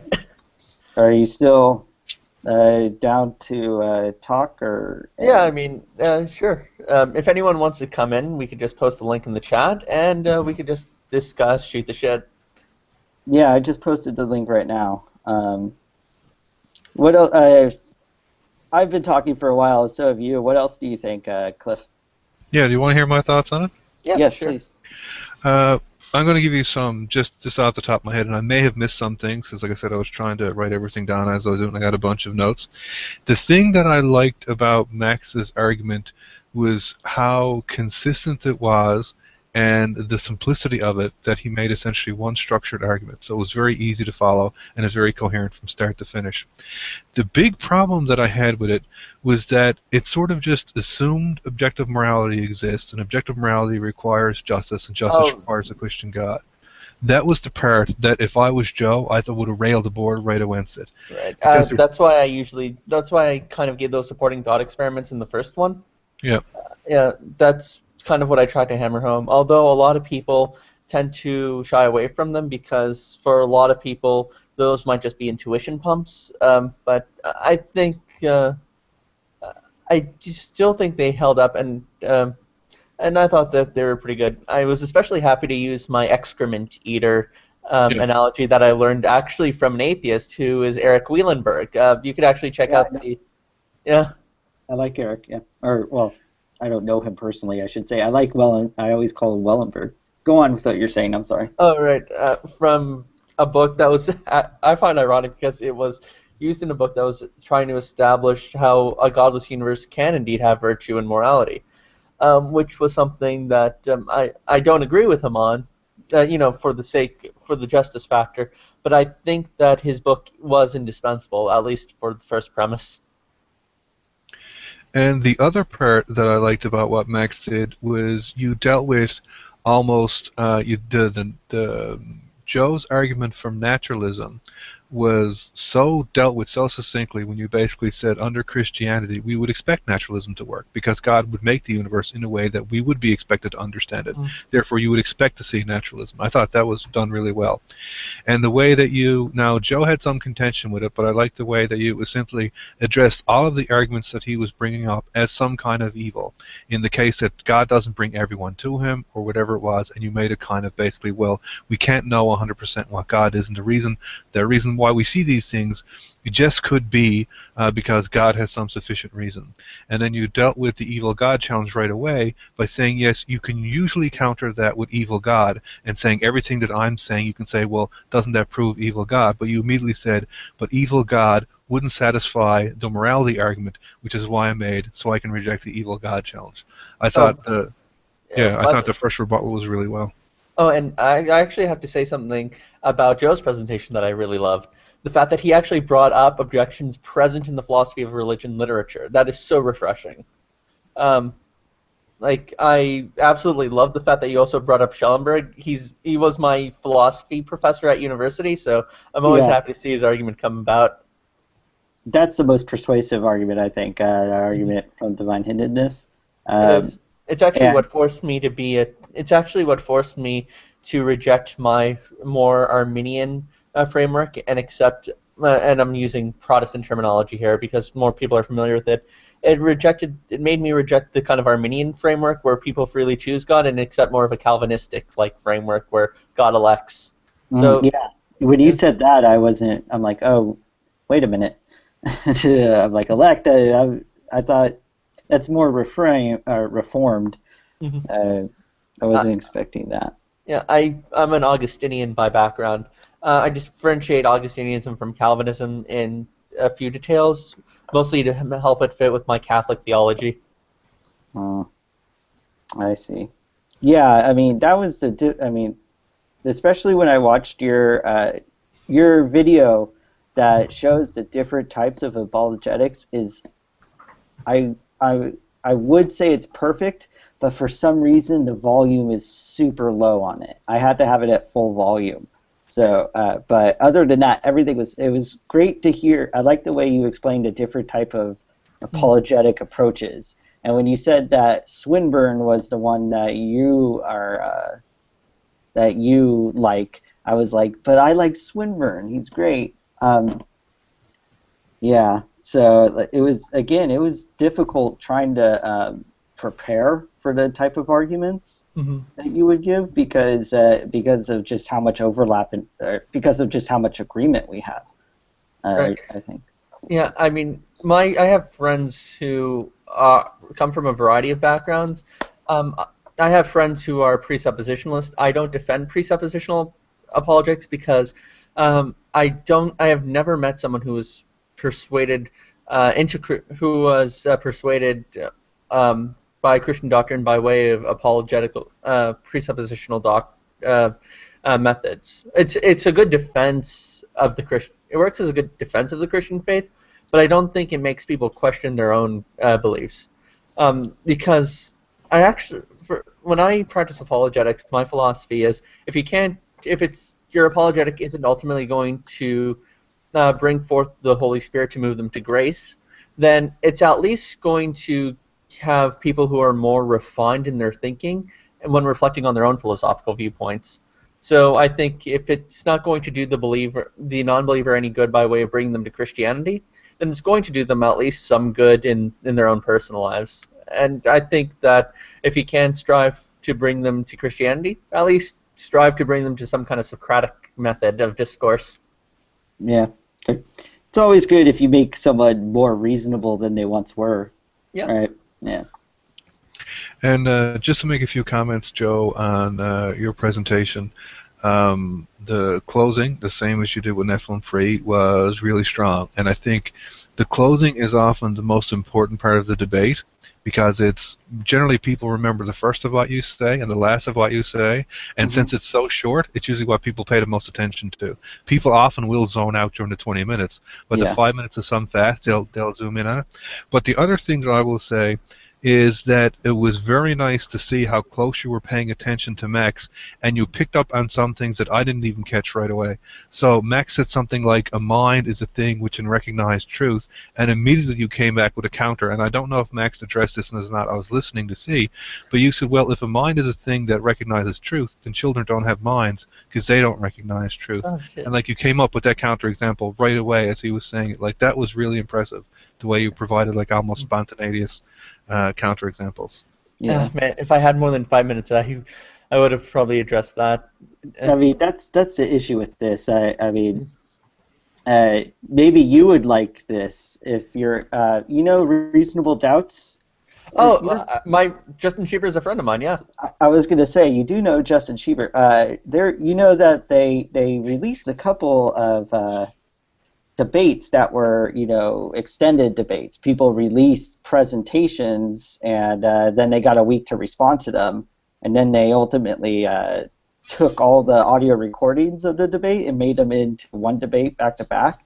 That makes it so much easier to actually respond. I mean, you can articulate. You have time to prepare a presentation. If you want to do that too in the future, I'm down. I think that's really cool, like from an academic point of view. Yeah. But if that's what you're doing, it's just a series of lectures, like one after another. But like in this, it's really interesting to see people react like on the fly and come up with arguments and go right back and forth. Like to me, like I would not be typically very interested to watch like one lecture after another lecture. Like in that, it wouldn't even seem to me like a kind of like it'd be interesting to watch a series of lectures, but like to me the dynamic of going back and forth was like really interesting, like to sort of watch like lectures I just bookmark and watch, like sort of whenever. You know, you're right. Some of those they're pretty dense, and also there was one between J.J. Lauder and someone named Kevin Vandergrift. And I don't think this was cheating or anything, but in order to make all his points, Vandergrift sped up his last 5 minutes. He recorded it, and then he made it go faster in order to fit 5 minutes. And it's like, that's kind of funny. I mean, again, I don't, if J.J. Lauder didn't have a problem with it, and he said, I don't think it's cheating, but I think he knew that, that doesn't matter because it makes it kind of weird. It's kind of weird. It made you guys laugh, but also, I didn't even process what he said because I'm like, is he really talking that fast? And then, okay, he sped up what he said, and it took away from his presentation. He's trying to make it more content dense, but instead you couldn't get any content out of it because it sounded like it would have been funny if in accidentally speeding it up, he also made his voice sound like he was a chipmunk. It's like, if that's how you sped something up, it's like, well, actually, I disagree because blah, blah, blah, blah. if that happened, but it was off-putting, and oh, what is it? But yeah, I think that it still makes it better having, even if it's a series, even if it ends up sounding like a series of lectures, it's interesting to have the back and forth. I'll get bored if I'm only hearing someone saying something I agree with after a while. I think the really interesting thing would be to watch a very similar debate between you and Max, say 2 weeks from now, because now you're responding on the fly. Like, unfortunately, Lawrence Krauss and William Lane Craig had this where they debated right after each other, like in a bunch of, Yeah, and I was like, why did they pick Lawrence Krauss? Like, I like exactly. the I guy agree. when he's talking about physics, but when he's talking about like Christianity or morality or anything, he's just really dumb. Like in the stuff that he says, like there's interesting people that could have debated Yeah, William Lane Craig, and those people having debates right after another. Like, does a Christian God exist? Is it reasonable to believe in the Christian God? These would have been interesting things. They could have staggered one after another, or even they could have took, for example, William Lane Craig debating someone on Islam, William Lane Craig debating someone from an atheist position, and you might have even had this to stagger. It would have been kind of interesting to see as a series of debates, maybe. But yeah. that one I wasn't interested in after the first one. I don't think I watched the rest of them.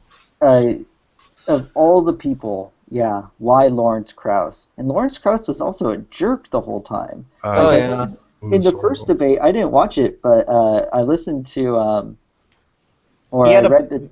he had a buzzer where anytime he's like the bullshit buzzer. Oh, Craig speaking bullshit, ban. Like I was like rude much. That is, yeah, yeah.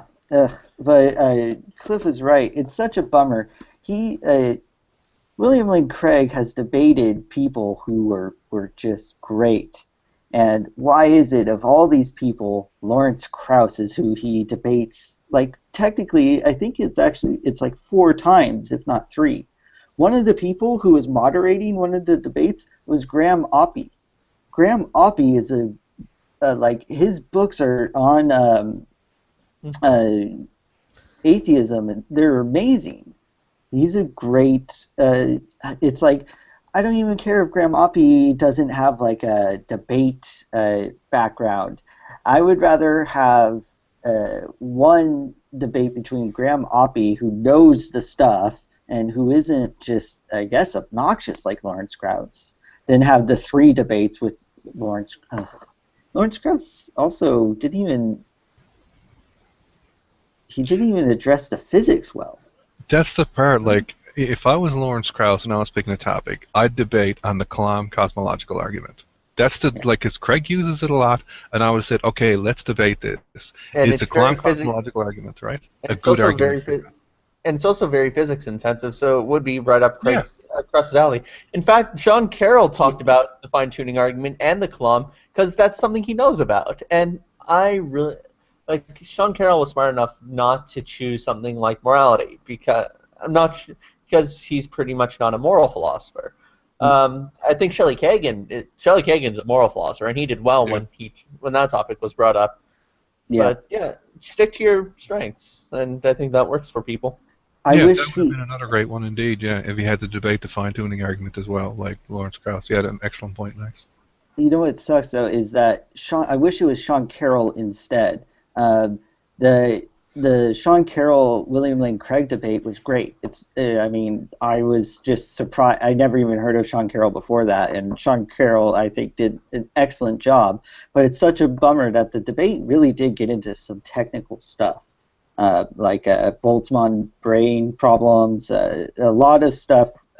It's just, I wish, I wish that, yeah, Lawrence Krauss did that kind of debate, and I think Sean Carroll could have, he could have done a debate was theism versus naturalism. That probably would have been just an awesome debate because Sean Carroll does write about atheism, and he also, I think, his minor at least was philosophy. So he's not like Lawrence Krauss, who, I mean, that's the other thing. To think that someone who has a doctorate, to think that someone who is as smart as Lawrence Krauss is also someone who goes, I think philosophy's worthless. Like that sounds like a it. I don't know. It sounds really dumb, I guess. Yeah, but I mean, he has no training in philosophy at all. So why would you even care? It's like Feynman, right, has a famous quote that I always thought was funny. He said, "A scientist talking about non-scientific things is just as dumb as the next guy."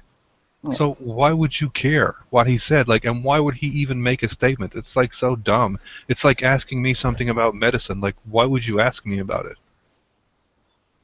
Right? I just thought it was really bad. But I agree with Joe. Like, Lawrence Krauss did not even deal with the things that he should have dealt with really well. Like, Craig made an argument about infinities, and I was like, okay, Lawrence Krauss is going to take this apart.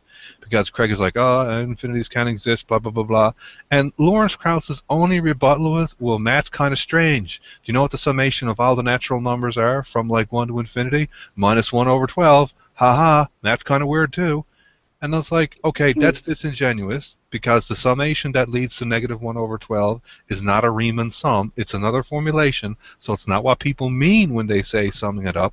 That's a disingenuous mark. And you just basically made like a sort of God is mysterious argument. You just said math is mysterious. Like, that's really bad. That is. Another thing to consider is the guy also denies classical logic as a way to stop Craig's arguments, which is kind of funny. He said there are such things as squared circles. It's just when a circle is really small. And he also says 2 plus 2 equals 5. The large values of 2. If which of course, yeah, if you have like 2.5 plus 2.5, of course it's going to be 5. That classical logical allows that, and he also says, well, probability theory shows that quantum mechanics shows probability theory is wrong. And Craig responded by saying that is kind of like saying, well, my checkbook's not adding up. Math is just incorrect. He makes that isn't the squared circle. Can't that also still be valid by saying it's the definition of a circle is not equal to the definition of a square? That's why a squared circle is used as an example so much. It's not that, and also, what is it? 2 plus 2 equals 5. That's still is very Like, that's a joke, right? And I couldn't believe Lawrence Krauss brought that up. Like, when you first learn limits, one of the things you understand about calculus is that equals doesn't actually mean the same thing. It means approaching. Yeah. So when you say like 1 equals 1, the common understanding of the equal sign is that things are identical. It's the same thing. Later on, when you start doing it, you realize that's not what the equal sign actually means in mathematics. So that joke, that shirt comes from somebody making that joke, that 2 plus 2 equals 5 for sufficiently large values of 2. It's just a joke, but he used it like seriously, and I was like, dude, that's a joke. It's not actually true. Like, that's not real math. As x approaches affinity, or the limit of as x approaches infinity, you could say, I don't. It's been a while since I've done calculus. Well, like where it comes out of, if you like, so what's 1 over 3, right? 1 over 3 is 0.3 repeating, right? So what's 1 over 3 times 3? 1. What's 0.3 repeating? 0.999999. So 1 equals 0.99999, right? So that's what that means. So for sufficiently large values of 0.999, it equals 1. So that's where the joke comes from, right? So the first time someone said that, someone put it on a T-shirt. Oh yeah, well then 2 plus 2 equals 5 for sufficiently large. But it's not actually true. It's someone making a joke, and you said it like it's a real thing. Like, and I was like, what the hell? What's really funny, though, is Craig, he said that in response to Craig saying, well, look, according to Michael Roos says, raping a child is as wrong as 2 plus 2 equals 5, and then Krauss ripped open his shirt. Yeah. So, okay, so there might be sufficiently large cases where raping babies is okay. Yeah. for sufficiently good values of rape? Like, what was the point of that? Sufficiently good values. Oh, that's pretty.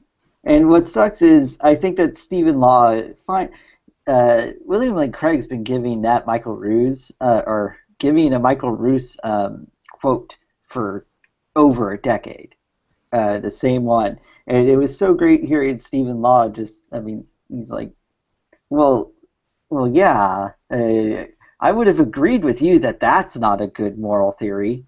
You can't just he was like, you can't rubbish one bad moral theory and then say therefore divine command theory works.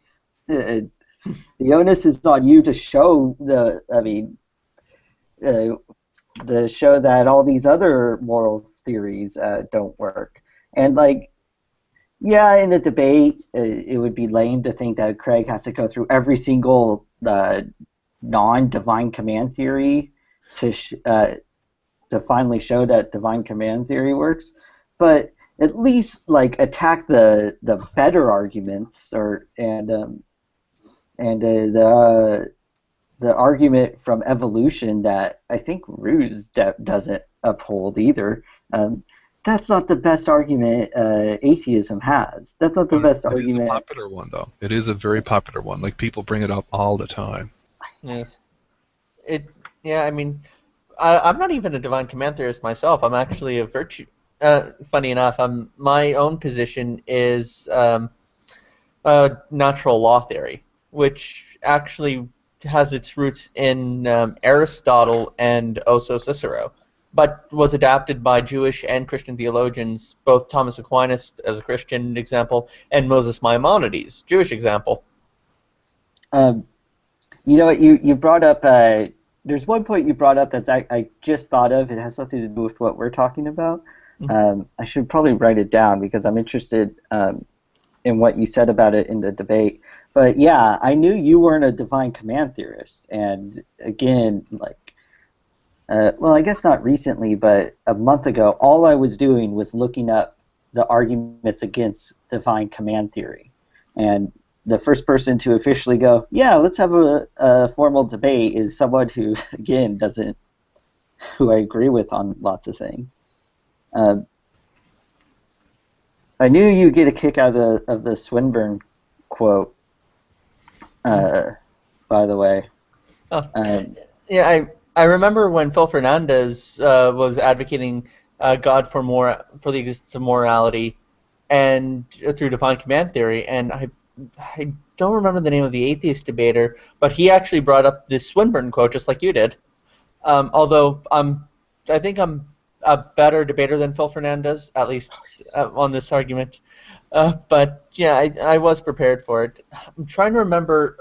Oh, Jeff Lauder. It's Lauder. Yeah, Lauder. Jeffrey J. Lauder. And that's what's the bummer with Jeffrey J. Lauder is I can agree that he probably is a good debater, but his only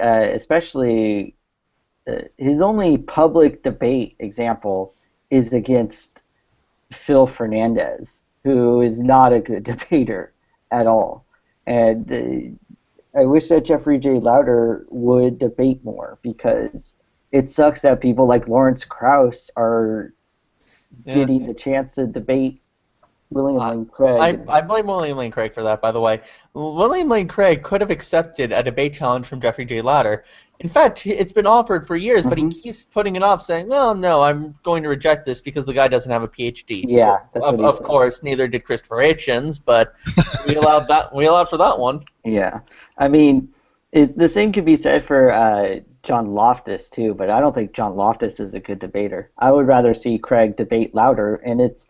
Did you see recently Lauder posted a letter to William Lane Craig, and he's like, 10 years ago you said it would be cool to debate. And I mean, I don't understand it. Lauder has clout in the community. He's kind of an ass, though. I shouldn't say kind of. He is an ass. Is he? Oh, he is a major asshole. I have friends in the atheist community who keep telling me this. It's quite funny. The guy thinks the guy has characterized himself as what's his name? Michael Borgeson, the guy who made the Atheist Manual. Oh, Peter something. Tim, and he's just been defending him nonstop. He criticized a few counter apologists because they're using. Because they're reading and participating in the philosophy of religion literature, which Loftus and Peter just said is the philosophical equivalent of the kids' table, which of course, by the way, I consider Peter to be not a smart person. But yeah, Loftus is also a drunk. He He's a is douche and a drunk. a douche and a drunk. Yeah, he's also somebody who He also criticized Jeffrey J. Louder for criticizing Peter by saying, "Well, Jeffrey, you can't speak. You don't have a PhD." Why am I the whole time right now? I thought you were talking about Louder. The No, whole time. oh no, I'm no, like, no, how is Louder Loftus. an asshole? How is he a drunk? Loftus is an asshole. Yes, I agree there. Yes. Loftus, what? Everything I spoke was about Loftus, not Louder. No, Yeah, Louder's yeah. Sorry if I no, confused that. no, Louder's. I respect Louder. Yeah. Loftus, on the other hand, is the person I was saying is a drunk. He's also a douche, and he criticizes people who don't have PhDs. He's so thin-skinned too. Like when a while ago on Common Sense Atheism, Luke Muehlhauser said, "Look, William Lane Craig is a persuasive debater. All these people who think they can debate him, you guys haven't shown us that that you can actually put up a fight against Craig." And one of the people was John Loftus, and John Loftus was just like, "So you're saying I shouldn't debate him?" And it's like, look, you can, but you should prepare more. You really should. And then also Loftus does have debates, and when you listen to them, he doesn't hold up well. He debated David Wood, I believe, on the resurrection last year, and Oh yeah, how do you not beat David Wood? I could take up yeah, the atheist position and beat David Wood. David, yeah, He's great with Muslims. I love David on Islam, but he's not really good with atheists. he actually doesn't have a lot with atheists. That's the other thing with David Wood is the only non I guess resurrection or debate that he's had with atheists was against, I forget her name, but she's Hannah Databoy. Yeah, was against her. And I started watching it. I thought she did, and I still thought she did well. But I need to watch the rest of it before I could say. I think that she kind of was all over the place. She slipped into how awesome is like science and stuff. Oh yeah.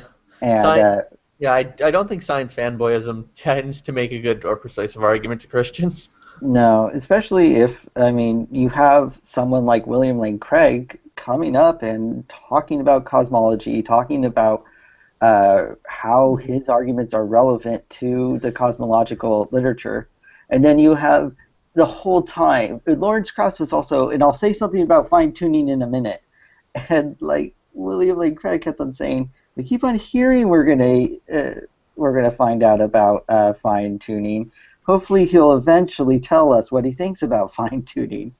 I don't. By the way, Max, have you ever gone into M's rooms? He's been opening Hangouts lately. Oh yeah, from time I've been in a couple of them. Nice guy. Yeah, because he wants to talk to some Christians about various things, and unfortunately, the only Christians going in there are not overly intelligent. Like, Evolution False has been going in there an awful lot. Oh man, Evolution Falls. Like I would love to. I've engaged with that guy before. He does not. I argued in defense of compatibilist free will against libertarian free will from Scripture. He did not answer my argument at all. I said, look, yeah, he doesn't. I said, okay, look, it says in 2 Corinthians that there is nothing that we have that isn't given to us by God. On libertarian free will, however, we could just respond to Paul by saying, well, no, Paul, libertarian free will exists on this viewpoint. All the potential that any free choice that we have made for ourselves, no, that's all us. God doesn't give us that. We get to choose it. And we get to choose what we get to do with all the materials that God gives us. So everything I have given is given from me.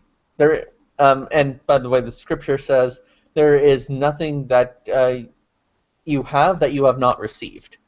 So I think that would even encapsulate our choices as well. And I would defend a compatibilist approach as opposed to a libertarian one for that. He had some really weird. He's one of the only people I've ever seen bring up this argument. He was running some kind of presup, and Floyd came in, who hates presuppositional arguments. I hate them too. And Floyd basically said, no, you don't need to have the Christian God. You can start off with some kind of properly basic beliefs and build up a foundational theory of knowledge for that.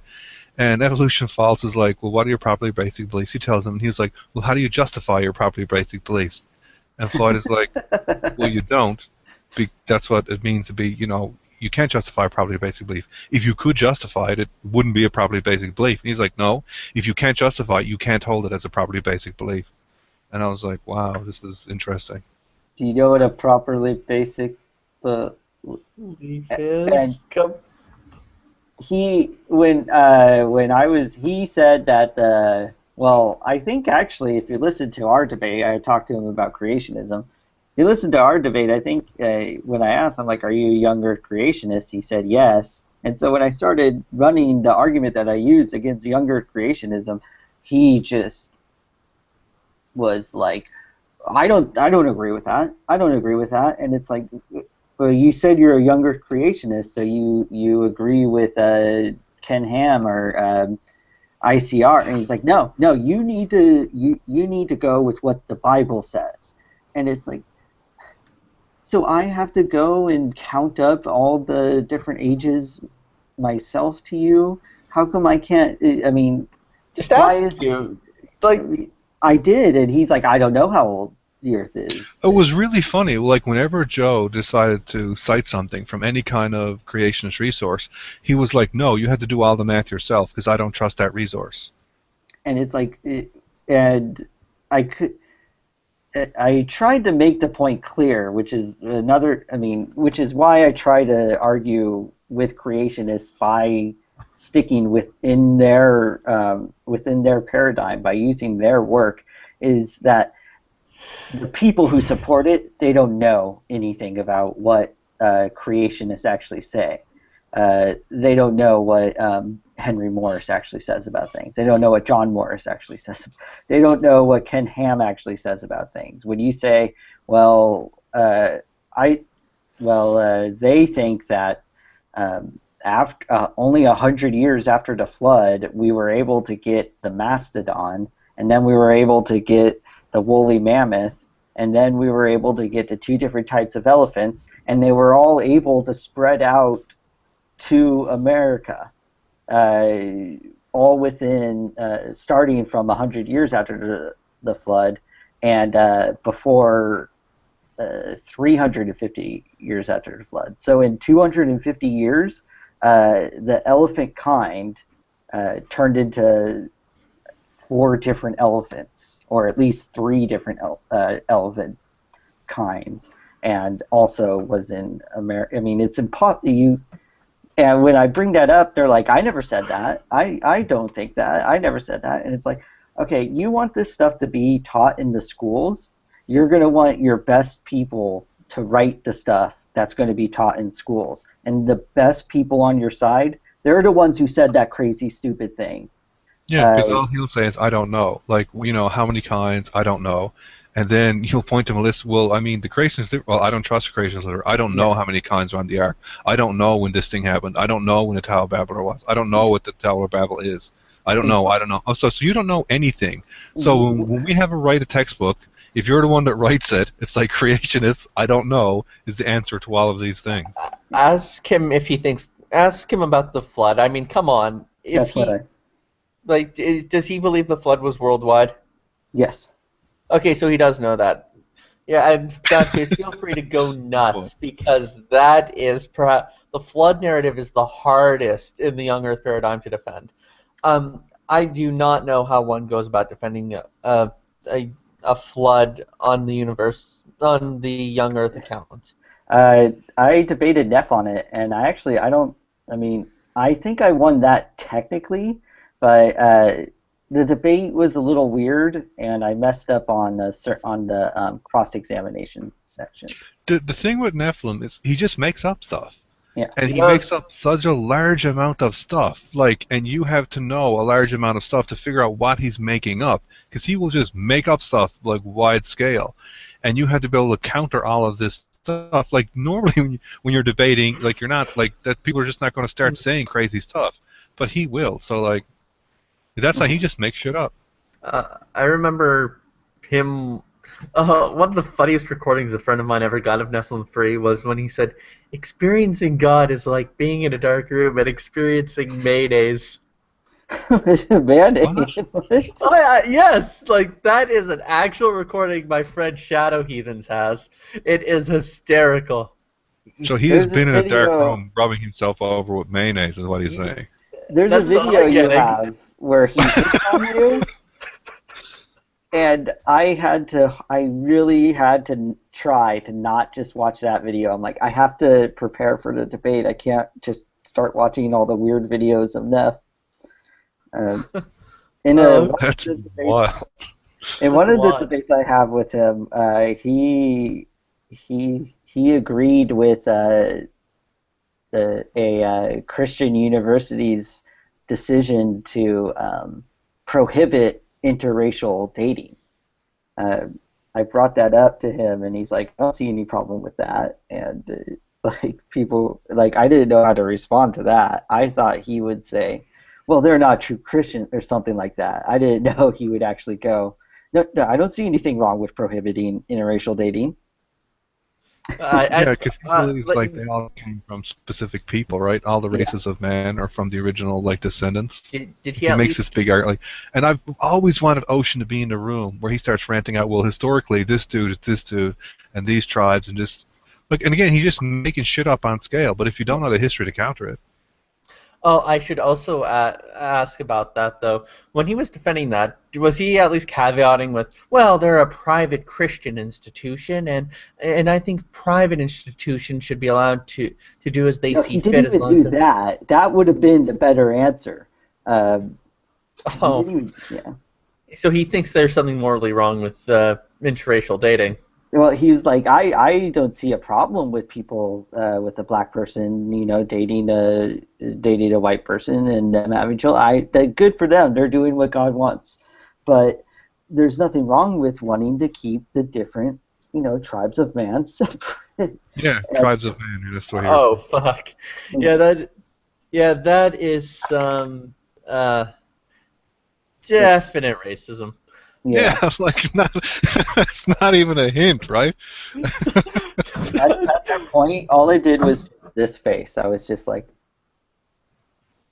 and I know that people don't always look in the panel at the different faces, so I did it for a long time so make it more likely that people saw me doing that.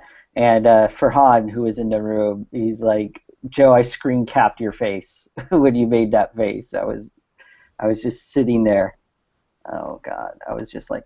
Does he deny that now, or will he still say the same thing? I haven't brought it up with him in part because I was trying to put together a kind of like I guess it kind of got bigger, but I was trying to put together a presentation for a debate, but. Which is racist, creationism or evolution? But yeah, because he was on that for a while. Yeah, because I think that, well, one thing a lot of people don't realize.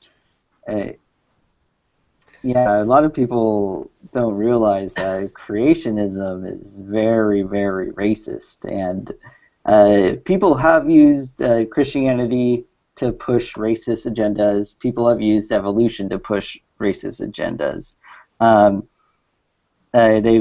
But I think that if creationism wants to be a legit science, we compare creation science to evolution, not Christianity to evolution. And so it's perfectly fine to say that creationism is racist, but also not saying that Christianity. I think with Nephilim, often he says like stupid stuff, and like later he realizes how stupid it is, and he pretends he never ever said it. Yeah. Oh, there's that hangout about the elephant thing, right? Yeah. There's also try bringing up the fact that he the escorts on the bookmark. That's I have brought that up to him. He called me a liar. Oh He wow. denies it happened now. He Nice. denies. Uh, He also hit on me once. yeah, that's what Nice. I haven't watched it yet because I'm like I need to prepare for this debate. I can't watch. He hit on you? That's awesome. It's hilarious. He is now. It's like, is he drunk right now? I don't know because there was that one the other night. He came into a room really, really drunk, Oh, and he was wasted. I was not there, but I heard he's all like, "So you guys aren't gonna let me talk? You're not gonna be." He got the. I guess when he's drunk, instead of saying mature, he says mature. Well, Gus was there, and Gus just started repeating shit back to him in the same drunk way Neff was talking. I was like, He's like really? slurring. He's like, you see, evolutionists. It's like, Neff, you need to drink a lot of water so you don't get dehydrated, and just accept the fact that you're gonna have a huge headache tomorrow. But don't go on Google Hangout right now. All right. Yeah, this is the reason why I don't host my own Hangouts because I randomly will just be like, I don't want to sit at the computer right now and just want to leave. So I'm gonna stop unless you guys want. Well, I guess I can leave and you guys can still talk. Cool, Actually, I got some stuff to do anyway. Sam, I gotta get something to eat. I literally woke up 20 minutes before. Well, not 20. Like 40 minutes before the debate. I have a night job, which is why I keep things at night relative to where I am. Oh man. Well, I mean, what is it? You should go into Nadia's room a lot more, and like Cliff said, go into M's room a lot more, because the only people we had to deal with are people like Evolution False. It would be nicer to hear a bit more sophisticated. Yeah, look, if you're ever in one of M's room, if you're in M's room and there's room and Evolution False is there, just message me on Facebook. Just do that every time. Oh man, that would be awesome. If I Definitely. Again, thank you guys for this. That was a lot of fun, you guys. Yeah, Yeah. and it was cool to watch, man. All right, take care, Later. everyone.